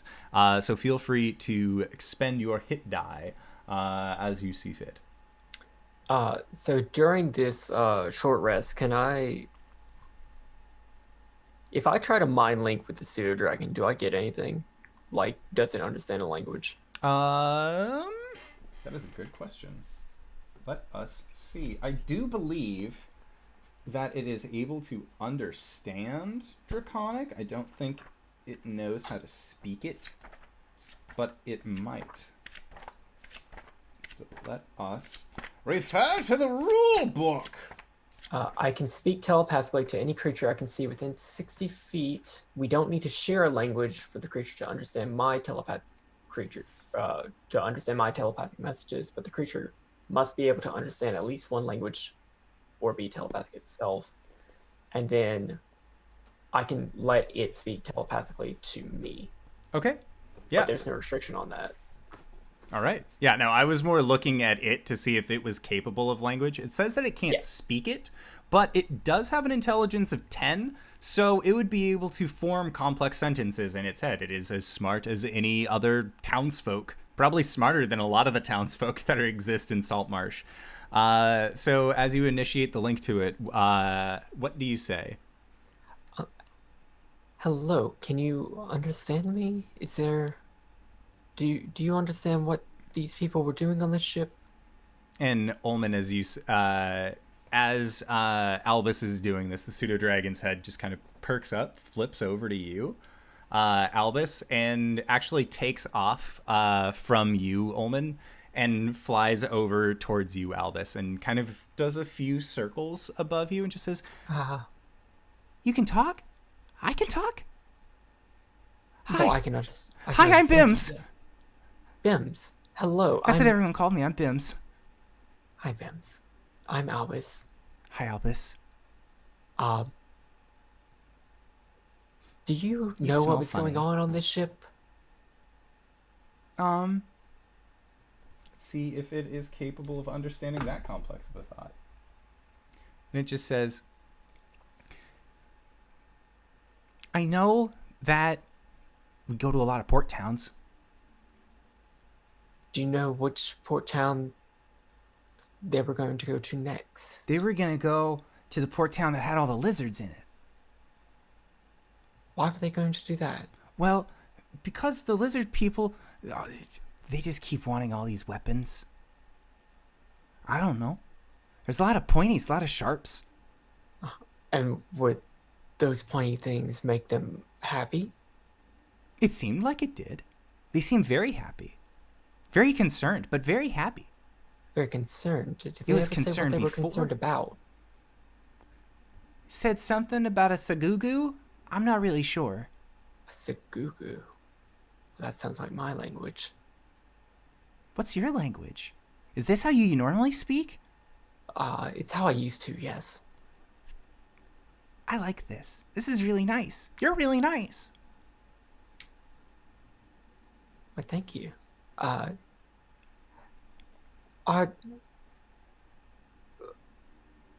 Were you in service to anyone before?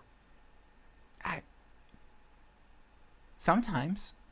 They would give me notes, and then they would give me berries if I delivered the notes to people. And did that make you happy? I love berries. Do you have any wine? I don't believe I have any wine. Do you know if there was any wine on the ship? There might have been. I know that the bald-headed man would occasionally drink out of the skins that were on his side. I think we just threw them over the boat. Like, overboard. Why would you do that? Because apparently it made the sea happy. Oh, well, that's good. I've heard a lot of people get mad at the sea, so if I'm glad that the sea is still happy. I think they were mad at a sea goddess. And, well, I would not like to make her happy. You don't want to make her happy? No. Why? Because she did something to me.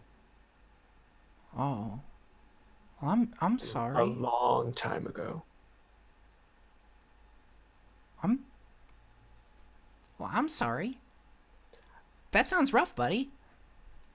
I mean, it's fine. It's been a few millennia since then. Wow. Are you like a dragon? Are you a dragon? You don't smell like a dragon. I'm not you a smell dragon. bad. Are you a dragon? Sometimes. Kinda. I have wings. And he kind of like preens up a little bit. That's very nice. I can't breathe fire, or lightning, or acid, or steam, or do a lot of other dragon-related things. But I can fly. That's very useful. I'm told I have a cute snoot. And he touches his nose with his two little clawed hands.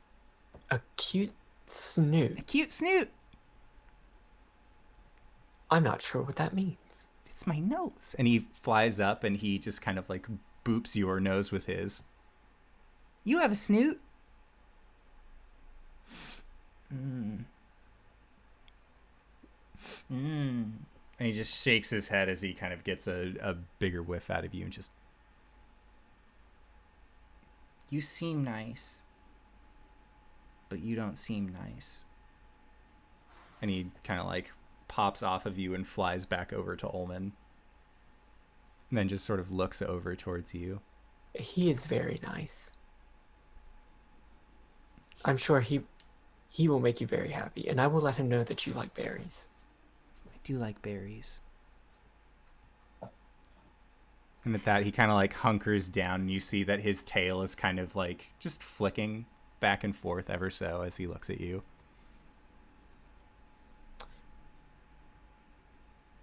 Do you know where the sharp pointy things were put? No, Okay. I don't go below the ship. I only stay up Below? here. Below the ship. Hmm. Okay. Well, while these two are taking a rest, I'm going to go down there. And it just continues to kind of like look at you as you have this conversation with it. And then I'll just like back away. Okay. Albus, make an insight check. 20. It seems like this creature was able to kind of recognize your true intentions more deep at your core. It doesn't know what you are, but it knows that you're up to no good, and the fact that there is no good involved does not make it very pleased. So it went to the person with the goodest heart that it could find, which was Ulman. But yes. Albus, how was your conversation? I assume. Yeah. So, what Bims knows. First off, Bims was Nice to meet you. And it just kind of nuzzles up against your finger as you're scritching it. Bims can deliver notes in exchange for berries. Berries make him happy. Ooh. Berries Bims are is very using good. helium, right? Good Yes. taste. Good taste. And possibly wine. I'm not sure if that's something that's readily available though. There, the previous owners of this ship were going to deliver pointy things, weapons, to the lizard folk to fight against Segugu, or to do something with Segugu. I assume they were getting weapons because they were concerned about Segugu. Segugu sounds an awful lot like that thing you told me about earlier. Zahuacan? Yeah. That is very close. I assumed it was deep speech. Or just a simplified version of the word? That makes so much more sense. But I'm going to go below deck because that's where Bims has not been, and I assume that's where the weapons will be. I'm not sure what I'm going to do after that point, after I locate them. I'm going to go lay in a hammock for a little while. That sounds like a wonderful idea. I will yell very loudly if anything else tries to attack me. I'll be right there. Please do. Okay. Yeah, so Jill, are you also just going to be kind of like relaxing in your hammock for a hot minute? Depends on if the short rest, like when did the short rest occur? I was fine with the short rest having happened while you guys were throwing bodies overboard. So you wouldn't necessarily need to relax in the hammock, but you still have what you would expect to be at least an hour and a half until you get back to Saltmarsh. I'll go ahead and help out Albus in that case. Okay. Sounds good. So, Albus and Jill, the two of you then descend underneath the deck, and kind of looking through doors, you know that there is a doorway to get below deck into the hold. As soon as you come out of the lizard folk door, and then, of course, there is the doorway that you guys had gone in, come out of initially to get up onto the main deck, that you could easily retrace your steps back down onto. You see that against the wall that you came from, there are 4 doors in total. And the wall that you guys are currently closest to now, near the lizard folk doors, is also, there are 3 doors along that wall, one of which you know led to the storeroom. And there is actually another door located inside of this lizard folk chamber. I guess methodically we're just gonna go through all of them, starting with the first one on the right. Okay. So first one on the right is... So as you go across the way, or no, you're not going across the way. You're just exiting out first door that's on the right closest to you. As you open that, you see that it is a stairwell that leads down into the hold. And then you know that across from that, just directly next to it, is the storeroom that had all of the goods inside of it. So, But no weapons. But no weapons. It does not seem like the storeroom was holding weapons at all. Okay. Next one. Okay. So then moving in past the storeroom, as there was yet another room.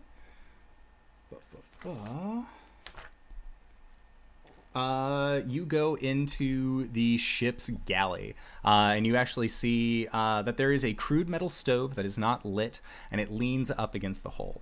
It has an adjustable metal chimney that can be placed through a vent hole when it's opened, and next to the stove is an open metal bin containing sticks of wood that's used for kindling. And it looks like a lot of the actual food prep that goes on is inside of this room, which would make sense given that it is closest to the actual stores.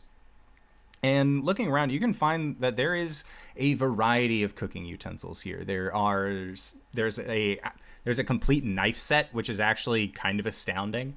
You see that there are also just it's a full kitchen just in this very tiny room. And then, are you guys going down below deck, or are you going across on the main deck? Based off of my conversation with Bims, it would be below deck, right? That's what you would believe, yes. Yeah, so Okay. I'll start heading that way. Okay, so there is the stairwell that you know leads directly down from the door that you guys were right next to, and going down into that room, you start to get a variety of unpleasant odors of previously humanoid occupation. And it seems like this is the area for the crew quarters. There are roughly 8 hammocks that have been set up for people to sleep in. There is a writing desk that is propped up in the corner. And it looks like this writing desk has not a very full ink pot necessarily, and if anything, the papers are kind of scattered out. It looks like they were using it to play games like tic-tac-toe or the box game, where they were just very bored at sea and didn't really have anything else to do. And you also find that there is a full set of tin plateware, cupware, all in a kind of crudely stacked inside of this tin bucket that rests in the crew quarters. And as you are kind of sifting through, also on this table is a book. And the book is titled Grog Hovels. And kind of peeking through it, it looks like it is a list of taverns and inns that actually abide to pirates. Like, almost like a Rick Steves traveler's journal for the best places for pirates to eat is what this book is.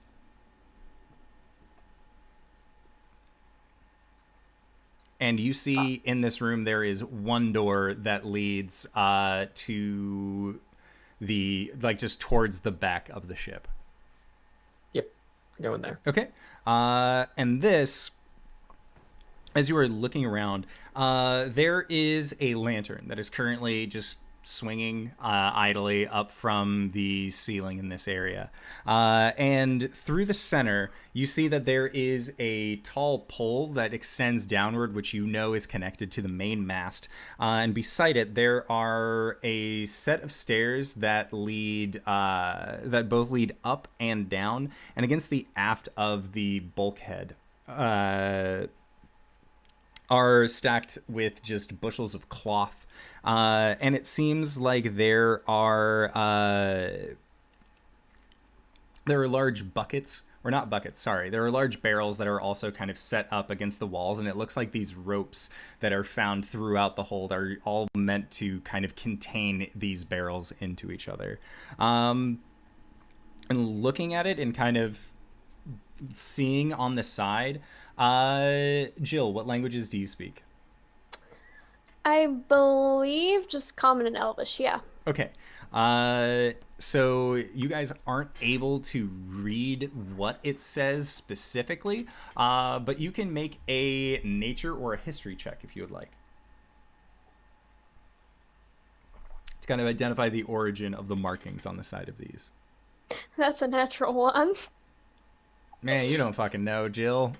You're kind of skewing your eyes at this. Albus, are you interested in what is inside of these Not barrels? at all. Alrighty. Yeah, going through it, it doesn't look like there is anything more necessarily here. And then there are doors on the right and the left-hand side at the back of the hold. Right. Okay, so opening up the right-hand door, the door swings open a little bit, and then it is met with a mild bit of resistance. And as you look down underneath, you can see the now deceased macaw parrot that you had caused a vicious mockery to in our last session. It looks like it currently got caught on the door as you were opening it up. And you see that this is the same room that you found Oceanus in. Oh, I don't like seeing this. Can we just throw it overboard? This makes me sad. Absolutely. All right, and I will. Mage hand yeet it out the window. Okay. Umberly, take this into the sea. By the way, what happened to those gentlemen who brought us here? Were they going back somewhere? Did we ask them to wait for us? They were going to wait for you until just in case things ended up going south. But seeing that you guys were successful in your endeavors to take over this ship, you guys don't have a way to bring their boat back up. So they just kind of have to row back to shore. But Hish has talked to them and let them know what the situation is. So they were comfortable just kind of leaving you guys as you were. And so, yeah, just looking in, you yeet this dead parrot out the window. Jill says, eat up, bitch, or something similar to the ocean. Yes! Yes. And you guys go, I'm assuming, around and then into the next room that is directly across from it. And that room... So this cabin occupies about half of this back area, much in the same way that the previous cabin did that you guys were in. And you see that there is a single bunk, and the bed linen is heaped in a pile and is set against the hull. And at the foot is a brass-bound wooden sea chest, and the lid is closed. In the center of this cabin, a plain wooden table is also bolted to the deck, and on it are two books, one open and propped up against the other. Beside the table is a wooden chair, and hanging from the ceiling above the table is an unlit hooded lantern. What's in the books? And then what's in the box? What's in the chest? What's in the what's in the books? So the books... the two books that you find are The Principles of Navigation by one Da Korma, and the second book is Legal Distinctions in Letters of Marquis by Tazar, and that is the closed book. And Jill, as you are, your first instinct is, ooh, what's in the chest? And you go and pop that open. You see that it is full of clothes that don't look like they have been washed very recently. They seem a little worn and tattered. But as you are like digging down into it, like there has to be something else in this box, your eye actually catches that there is a brass box underneath the bed. And quick grabby hands, it is now in your possession, but it does appear to be locked. Say Matt. Well, Joel just say, you have that locked box from earlier from the last room, right? In your bag. Say that one more time. From the room that we came in. Wasn't there an iron box that we found in there? I'm sure there was, and I'm sure I put it in here, but I sure didn't write it on my character sheet. Well, a small oversight. Arjon's nose is bleeding in another dimension. It happens all the time now on Mondays. Ulman knows how to open things deftly, right? Okay, well, we'll have him take care of this, because my strategy for opening things is to smash them open. So, Would you prefer to smash them? well, it works in a pinch, but sometimes there are breakable things in chess. That would make sense. I'd like you All right. both to make perception checks while you're in here as well. 7. 18. Okay, so Albus, you don't notice anything out of the ordinary, but Jill, you remember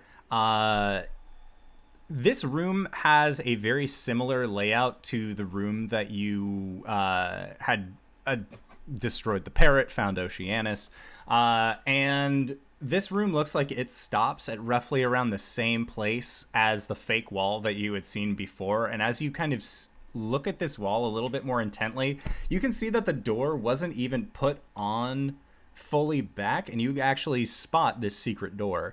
And as you kind of take a peek inside, you see that there are what look to be about 8 large-sized satchels that are all just kind of wrapped up in burlap and kind of set onto the ground. But you see poking out of the ends of these of this burlap wrapping, there are javelin tips, there are sword tips.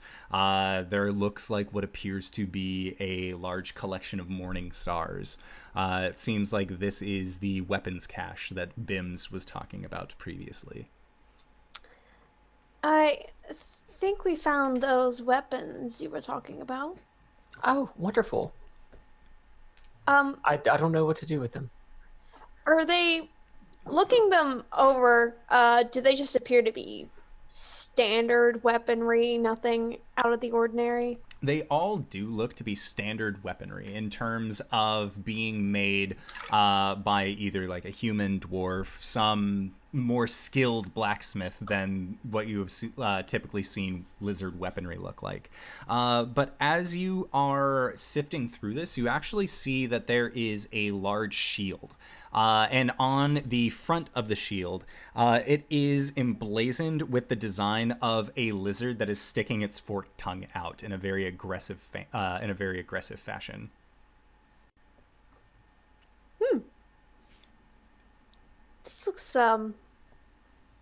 This looks neat. Do you recognize this symbol?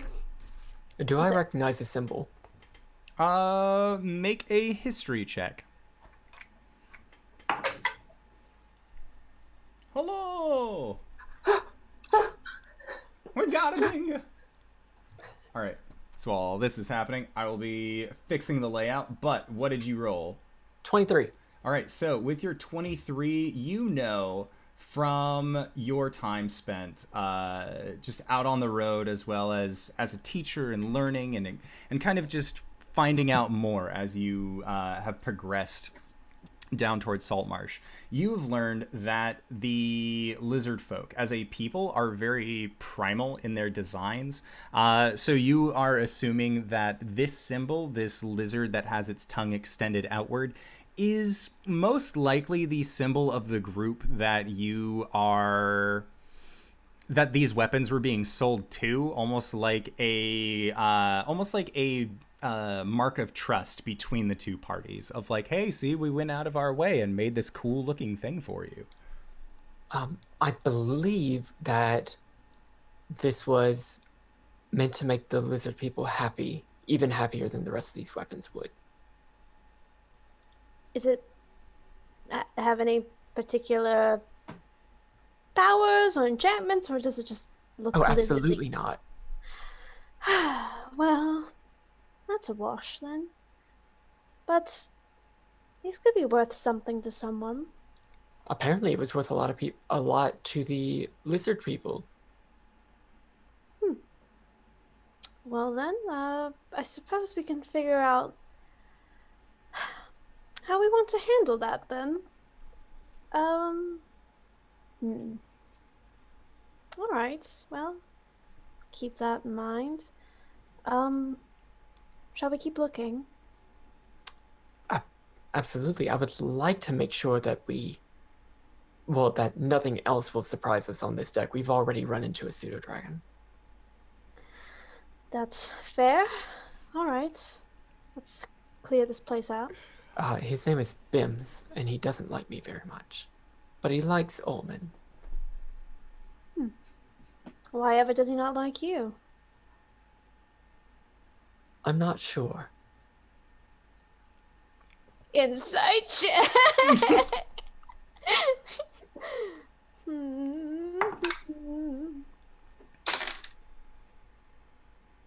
What'd you get? What'd you get? I asked you first. I actually second. 24.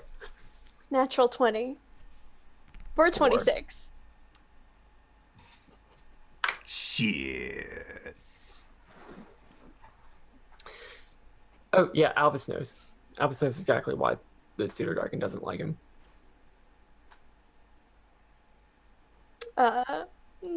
Jill will just cock an eyebrow and just be like, well, you know, I suppose some creatures are particular about who they carry their favor towards.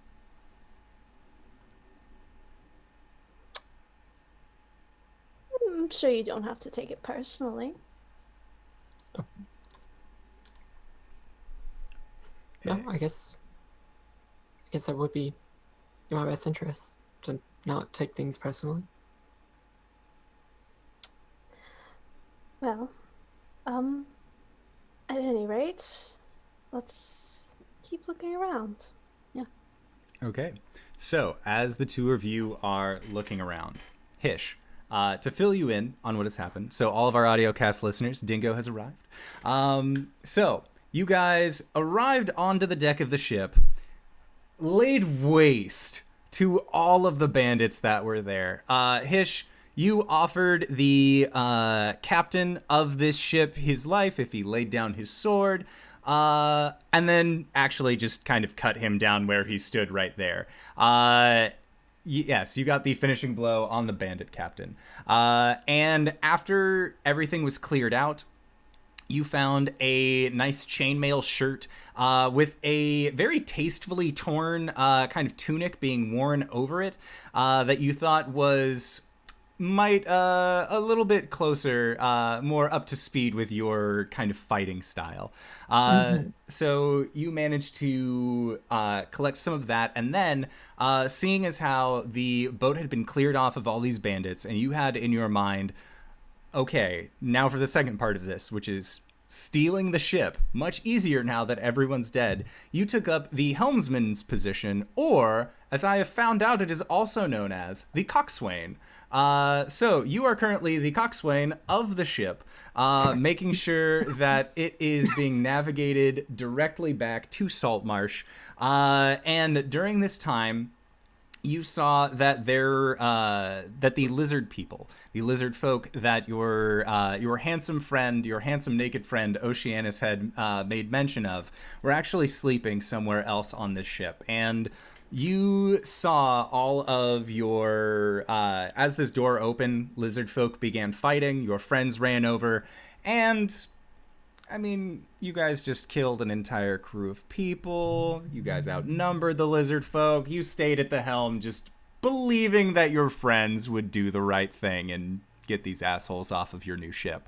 And that is what you are currently up to, operating at the helm. Everybody was able to take a short rest in the meantime. And you saw the group go into the room where the lizard folk were, but then after some time, Albus and Jill decided to descend further into the ship, but you did not actually see Ulman come back out. So, Ulman, what would you like to be doing during this time while everybody else is kind of searching around the ship? I'm just hanging out in that hammock. I'm taking a breather. Today's been a rough day. Okay, make a perception check. Okay.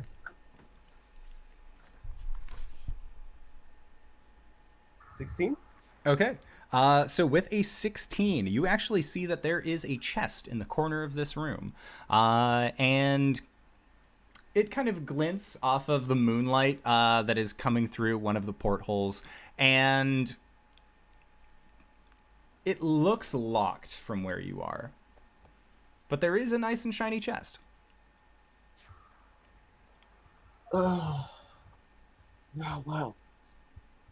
I'm too interested. I can't relax not knowing what's in there. No, wait.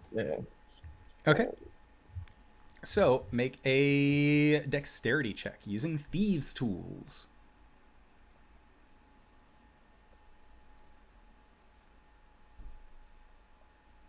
What does the thieves' tools do? So thieves' tools is your dexterity modifier plus your proficiency bonus.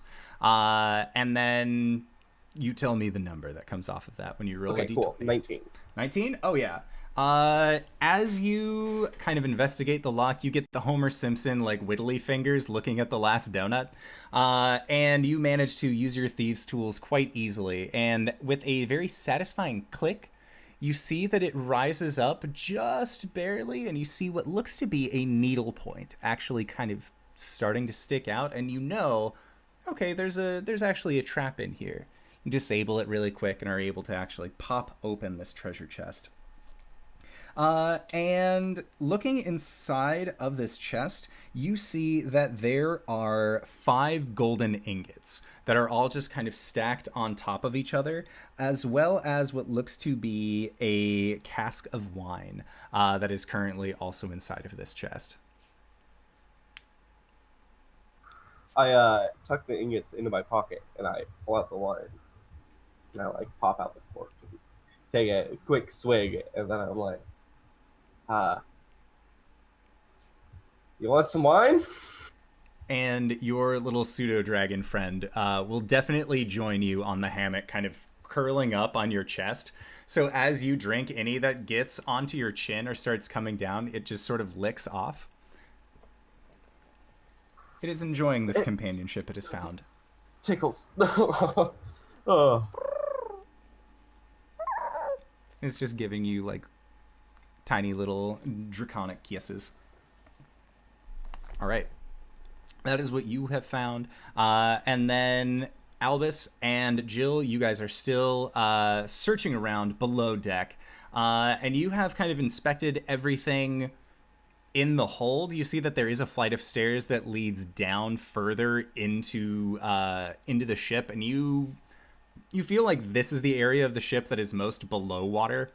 And you would recognize this to be, especially you, Jill, as with your background having been a sailor, that this is the bilge hold. It is mostly just going to be seawater and sand and really nothing of importance. And as you guys go down and kind of peek in, you can see that it is just dark from one side to the other. You can see a little bit of movement that's kind of just skittering around. Make a perception check. Or actually, Jill, with your dark vision, you can see that there are what look to be groupings of rats that are kind of just moving around. And as you guys come down, they skitter away from you. They don't seem to actually want anything to do with you. Nothing down here but rats. Well, I think that's a very holistic search of the ship, then. There are 2 doors that you have not entered on the ship. Let's go to those 2 doors that we didn't go to before. Okay. And those were on the main deck of the ship. So as you make your way back out, Hish, you see your friends. Did you guys bring up any of the things that you had found below deck? I think just the 2 locked boxes. Okay. So yeah, Hish, you see your friends just bringing up these 2 locked boxes with them as they emerge from the hold back out onto the main deck, while you're up on the aft castle with the steering contraption. Ulman, your assistance is required. And Ulman, you hear them calling out for you as well. I just got covered. Oh, well. You see the pseudo dragon party's is over for now. Curled up on your chest. Looks like it got real comfy. Put the cork back in the bottle and I put it down and I like scratch his back and I'm like, we've got work to do. arch its back up, go into a very long stretch, flap its wings a little bit, and then just kind of shoot off. I head upstairs. Okay. Yeah, so getting back up onto the main deck, you see that there are these two large locked boxes that your friends had found both in the bosun's cabin as well as the first mate's cabin. And whatever iron box that I had, I'm not sure if that was one of them. That was the one from the bosun's cabin. Okay. All right, so make a set of thieves' tools checks. I rolled a 17 and an 18 on dice. Okay. Looking inside of this first one, the one that had been found in the first mate's quarters, you find this box is full of silver. It looks like there are, and counting it throughout your trip, you will find 500 pieces of silver.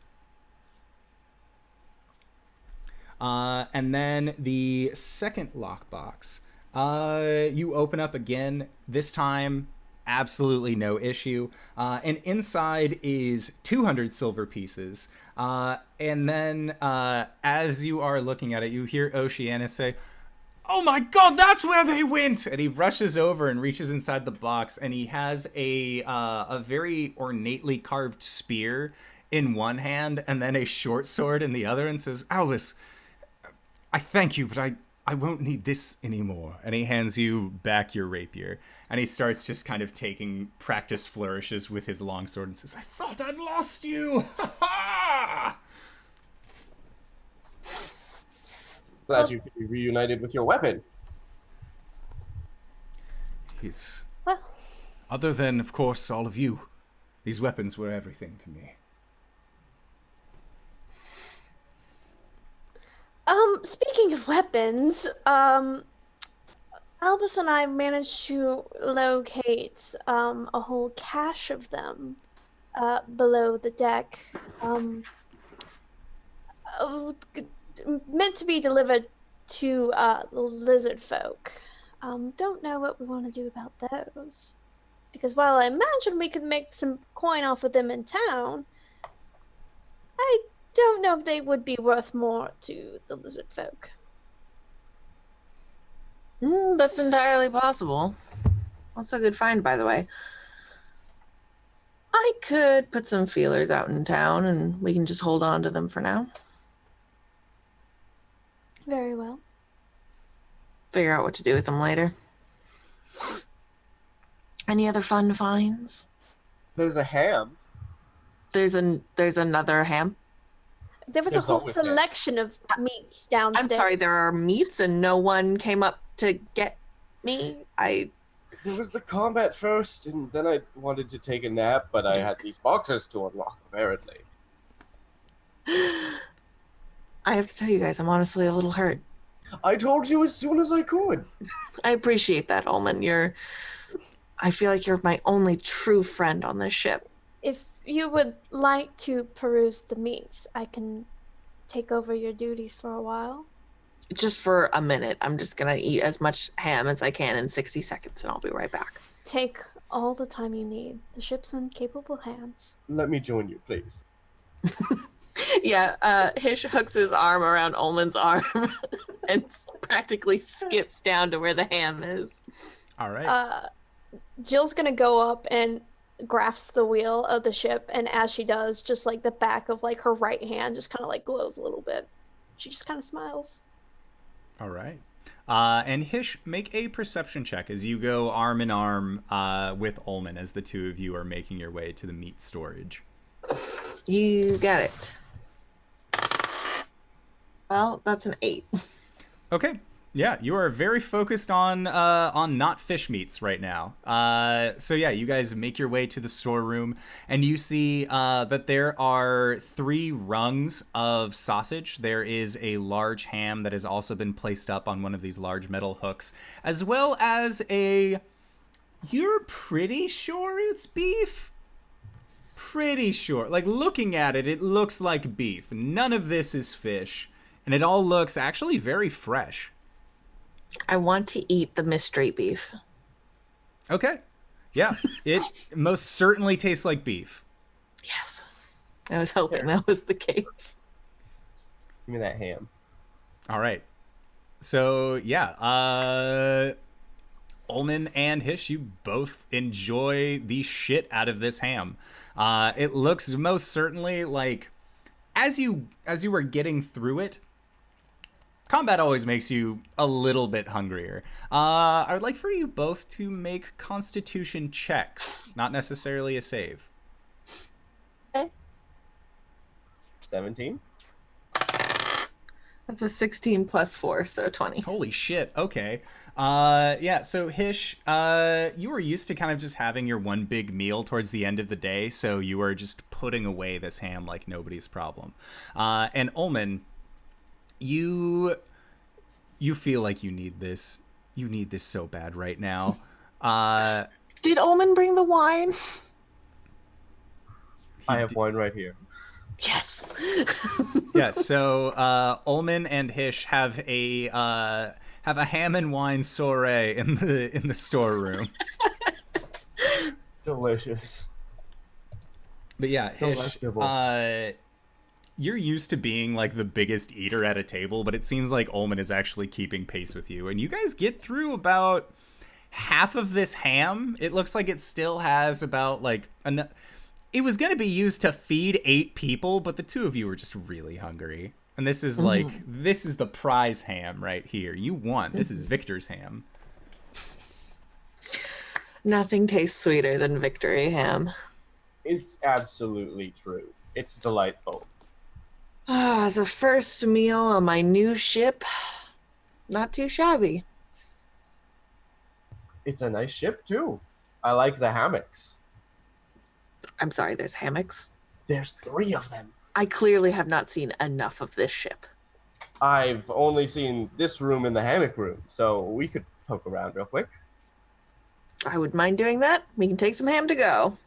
Yeah, so the two of you take your wine, take your ham, and just begin exploring the ship as a whole.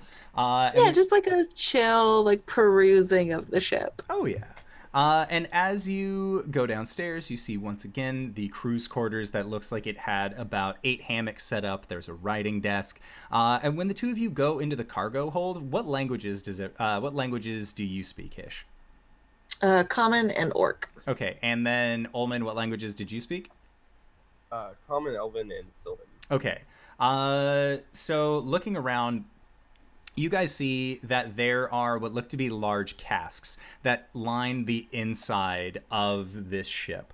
The two of you know, looking at these are spirits casks. These look like they contain some sort of booze.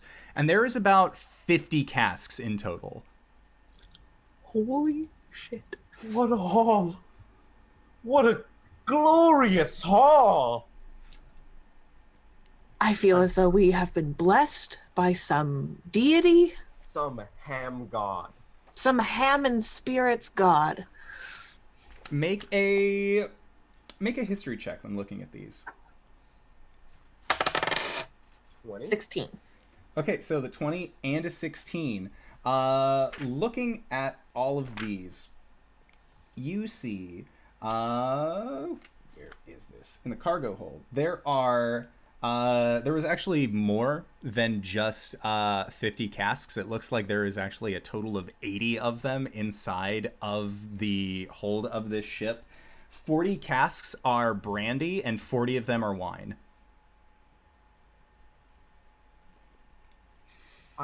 I don't think I've actually ever seen this much booze in one place. I mean, certainly not at the snapping line. Holy, what do we do with, I mean, okay, we could drink it, but I don't think we're going to drink 80 casks of alcohol. I mean, we can keep 1 or 2 for ourselves, but honestly, I mean, depending on the quality, why not sell it? It is goods. It's easy to sell goods. It's drink. We could make so much money, Ulman. And And Hish takes him by the shoulders. Damn. We could buy so much more ham. Oh, of course. All the time. Any ham. I want it all. If we sell this and we can buy more things to sell, I don't The know. fanciest of hams. Prosciutto, I think. Is that a ham? We could have it. I don't know. Bacon The is cheese. great too. Really, any part of the pig is just We could get the whole pig. fine. We could buy a pig farm. Well, Ulman, don't go too far now. I'm more of a sailor than a farmer, but Well, if we make enough money, we could hire people to tend it for us. I like your thinking. I like your thinking. Oh, I don't know how much any of this will go for, though. We might be getting our hopes up a little bit. That's fair, but, this was easy. What's the next job, I don't know. Only one way to find out, I suppose. Get this ship back into port. Maybe throw some new colors on it. Maybe a new name on the side. Sure. Speaking of, what are we going to call this thing? Oh, I have no clue. Are you the captain now? You killed the captain. It was pretty awesome, I have to say. By sea law, I'm the captain now. All right. So isn't it your job to name the ship?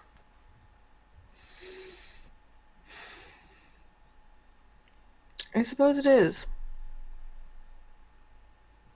Let's go consult the others, though. All right. Of course. Captain always takes their crewman's opinion into consideration. Exactly. And yeah, Hish is going to head back upstairs to Jill and Albus. Yeah. And Jill and Albus, what were you guys doing?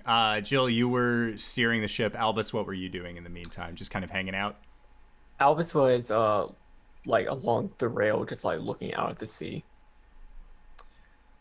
And at some point, he was going to look over his shoulder at Jill. Jill, do you mind if I ask a question? I suppose, depending on what it is, I may charge you for the answer. Have you ever heard of something, the spiral? Have I heard of something called the spiral? Make a... what are you accessing as Jill to try and recall information about the spiral? Capital T, capital S, as that is how Albus has phrased it. I guess since I don't know exactly what it is, I guess I'm going to try and... history, maybe? Okay, make a history check.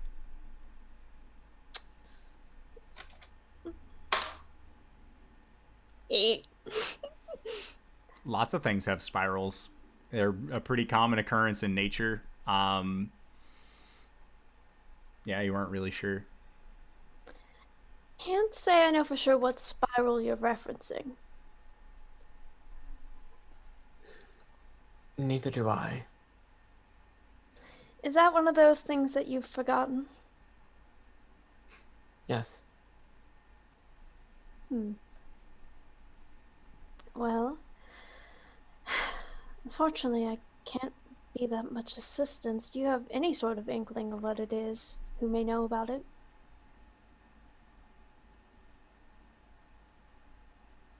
No.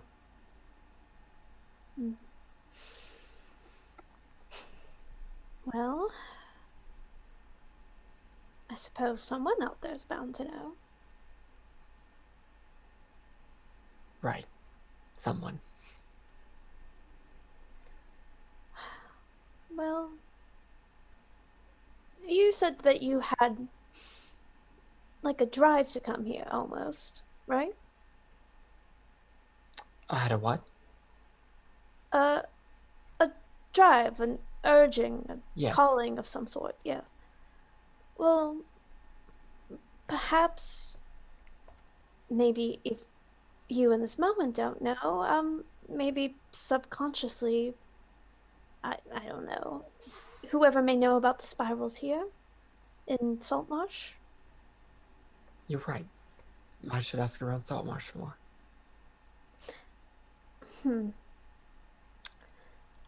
You don't think it's anything, like, dangerous, right? Like, if you're asking around, you might get in any sort of trouble. I'm not sure.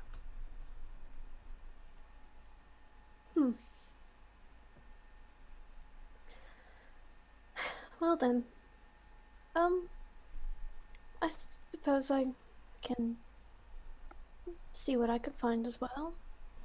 You know, in passing, if anyone knows. Thank you, Jill.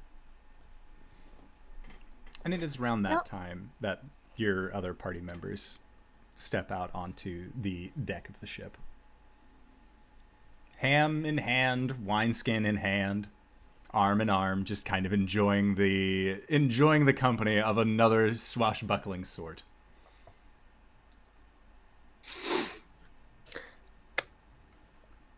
Good news, friends.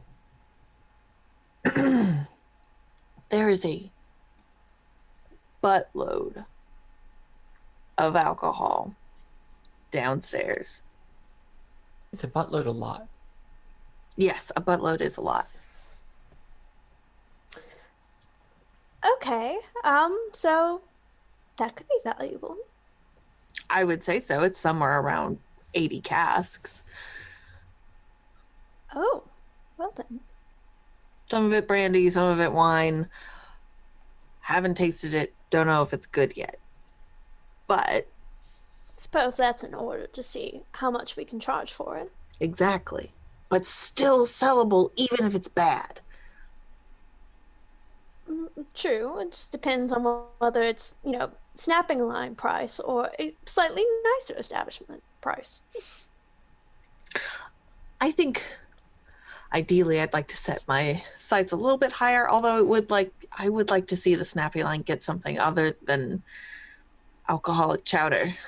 No, but I love that stuff. It's so tasty. That's an opinion.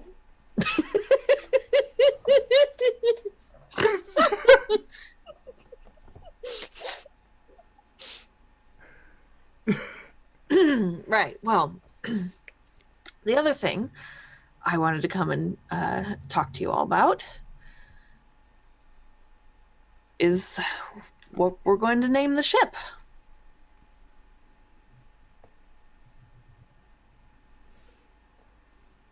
Well, I don't much care. Whatever you would want to name it, makes no difference to me.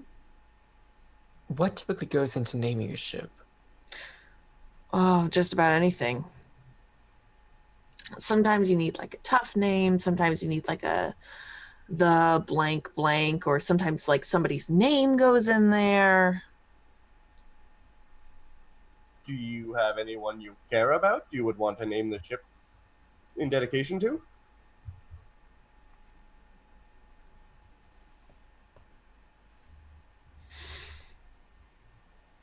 Actually, yeah. I think I do. Great.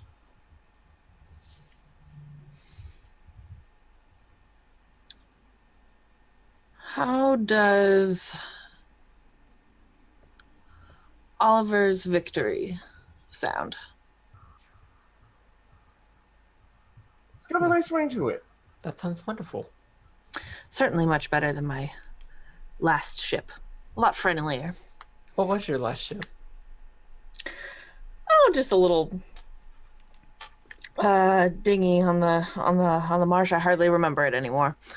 I might have worked on it. I would doubt it. It was a while ago. Well, I've been sailing for quite a while, Hish. It was just little ship called the Iron Duke. And Jill, you can make a history check if you would like. Boy, would I.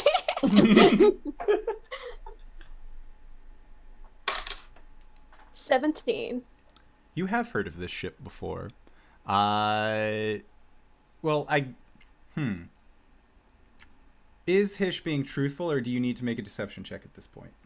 No, Hish is being truthful. Okay. You have definitely heard of the Iron Duke before. It was a ship that sailed around a little bit to the south of here, closer towards, more closer to Waterdeep than Neverwinter.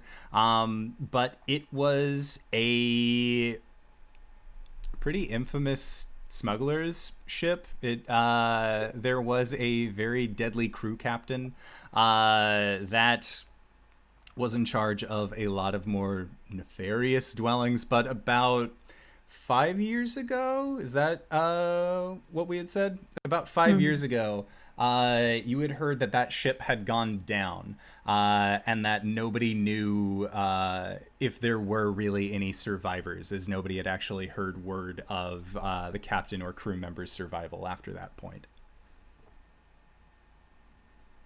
But you do know that the captain of that ship had actually had a pretty big bounty on their head during that time. Well, Hish, I suppose you're right. That name doesn't particularly ring a bell. Perhaps it wasn't much of a... It was dingy, as you said. Do I know that she knows? Make an insight check. Jill, make a deception check. And Albus and Ulman, you guys can also make insight checks, just sort of watching this interaction happen. Oh fuck. So, what's my insight? Okay, that's a 9. 5 plus 4. 3. 11. So Ulman and Albus, both of you see right through Jill and Hish's, they're trying to layer on added layers, added levels of oh, this is my secret. You don't know about this. Maybe it was me. Maybe it wasn't. But the two of you are like, no, that total. What are you talking about? You basically have the same insight that we as players got, which is them being like, I'm going to straight up tell a lie about this. Yeah, Hish, Jill most certainly recognized the name.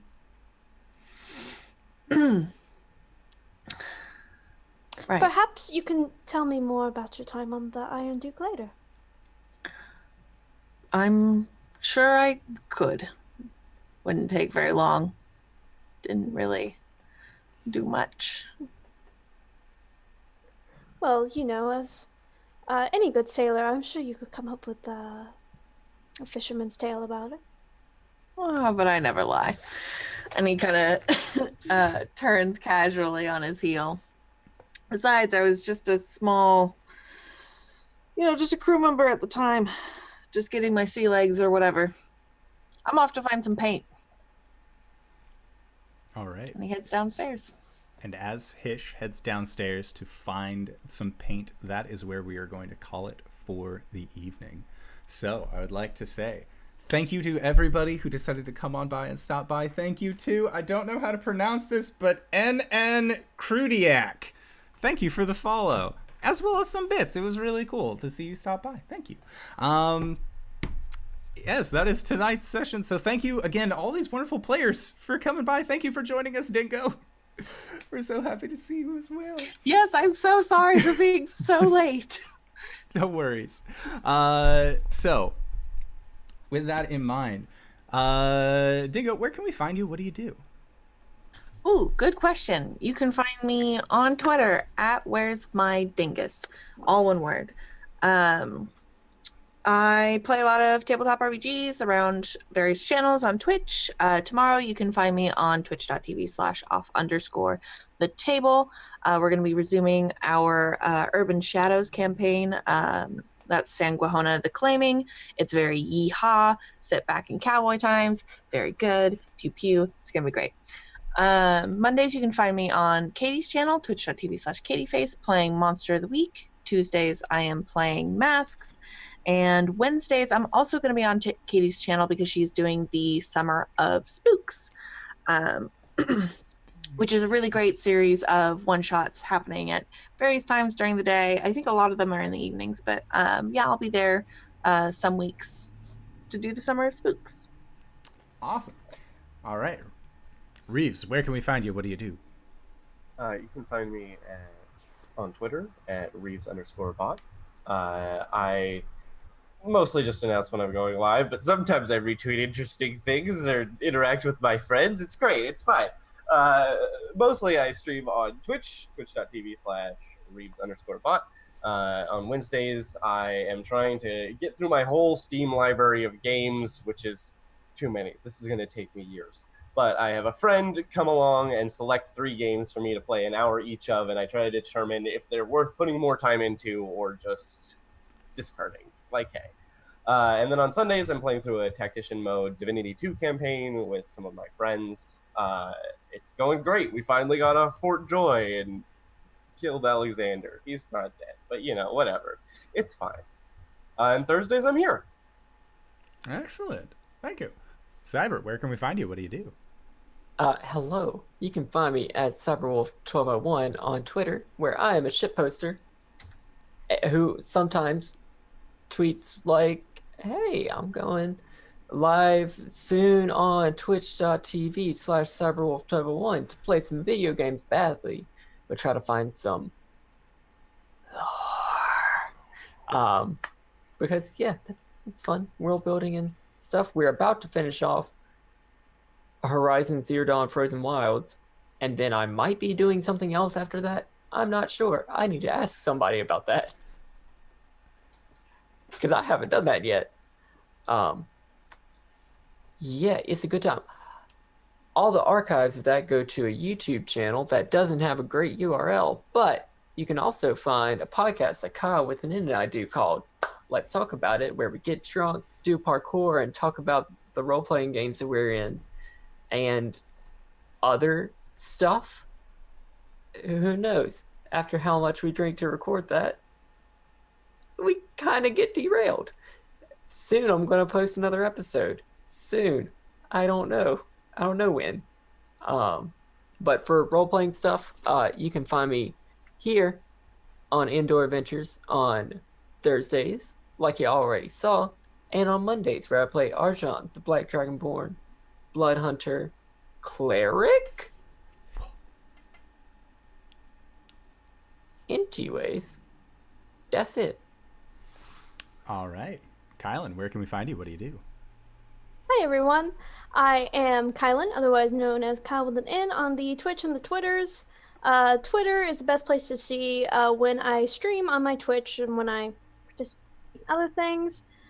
Recently I've been playing through Phoenix Wright Ace Attorney, however this Saturday I will be playing through something different. So, check my Twitter, I'll probably announce it tomorrow. It's going to be super special, super fun. Speaking of streaming, while I'm on the subject, tomorrow, Friday at 6 p.m. EDT, I'm going to be on twitch.tv/Arsqueef. I am playing Overcooked with the Mad Lad himself. Every bit will be 1 penny towards, crap, I forgot the name of it. It's, The Mermaid Fund?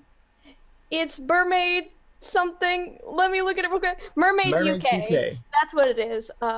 It's a charity benefiting transgender individuals. So please check it out. I will try to, I haven't told him this yet, but I will try to match him on bit donations. So maybe kind of double the money going towards the fund. So 6 o'clock, check that out. Mondays, you can catch me with Dingo over on Katie Face's channel, Monster of the Week. Thursdays I'm here. And that's it. And check out Let's Talk About It. Thanks. Hello, everybody. If you have made it this far, you probably already know who I am. But if you do not, hello, it is I!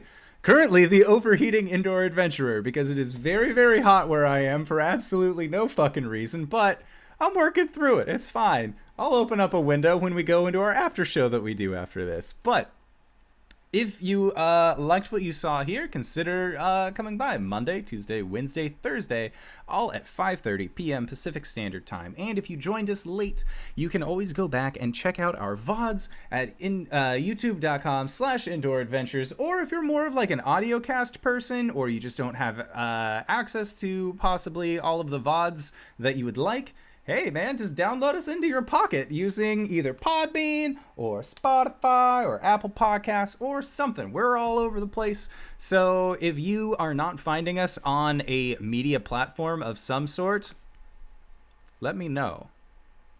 I will make it so we can be found there, because damn it, I will defeat you, indoor air conditioning. Look at me, I didn't need it for this stream, I won't need it for the rest of it. Please, no, I need the indoor AC. That sounds so fucking nice. But we are going to be going into our after show called Nights in the Courtyard, where we answer questions not only from each other, but also from the community at large. And the only way that you guys can actually get access to that is through our Patreon. So go to patreon.com/Indoor Adventures if you want to get access to that. Also, we have a Discord set up, so if you want to join the Discord, hang out with all of these excellent cast members or any of the other cast members from the various shows that we do throughout the week, feel free to come on by. I have links set up on Twitch and Twitter, and I should start posting them in the YouTube links as well. So, with that, I would like to say thank you to these amazing players for coming out once again and putting up with my bullshit. Thank you to all of you wonderful viewers for coming by and showing up in the weird droves that you did. I'm not ungrateful. I'm always just very, very perplexed and surprised and so appreciative. And I would like to say with that, guys, we'll see you all next time. All right, everybody. Bye-bye!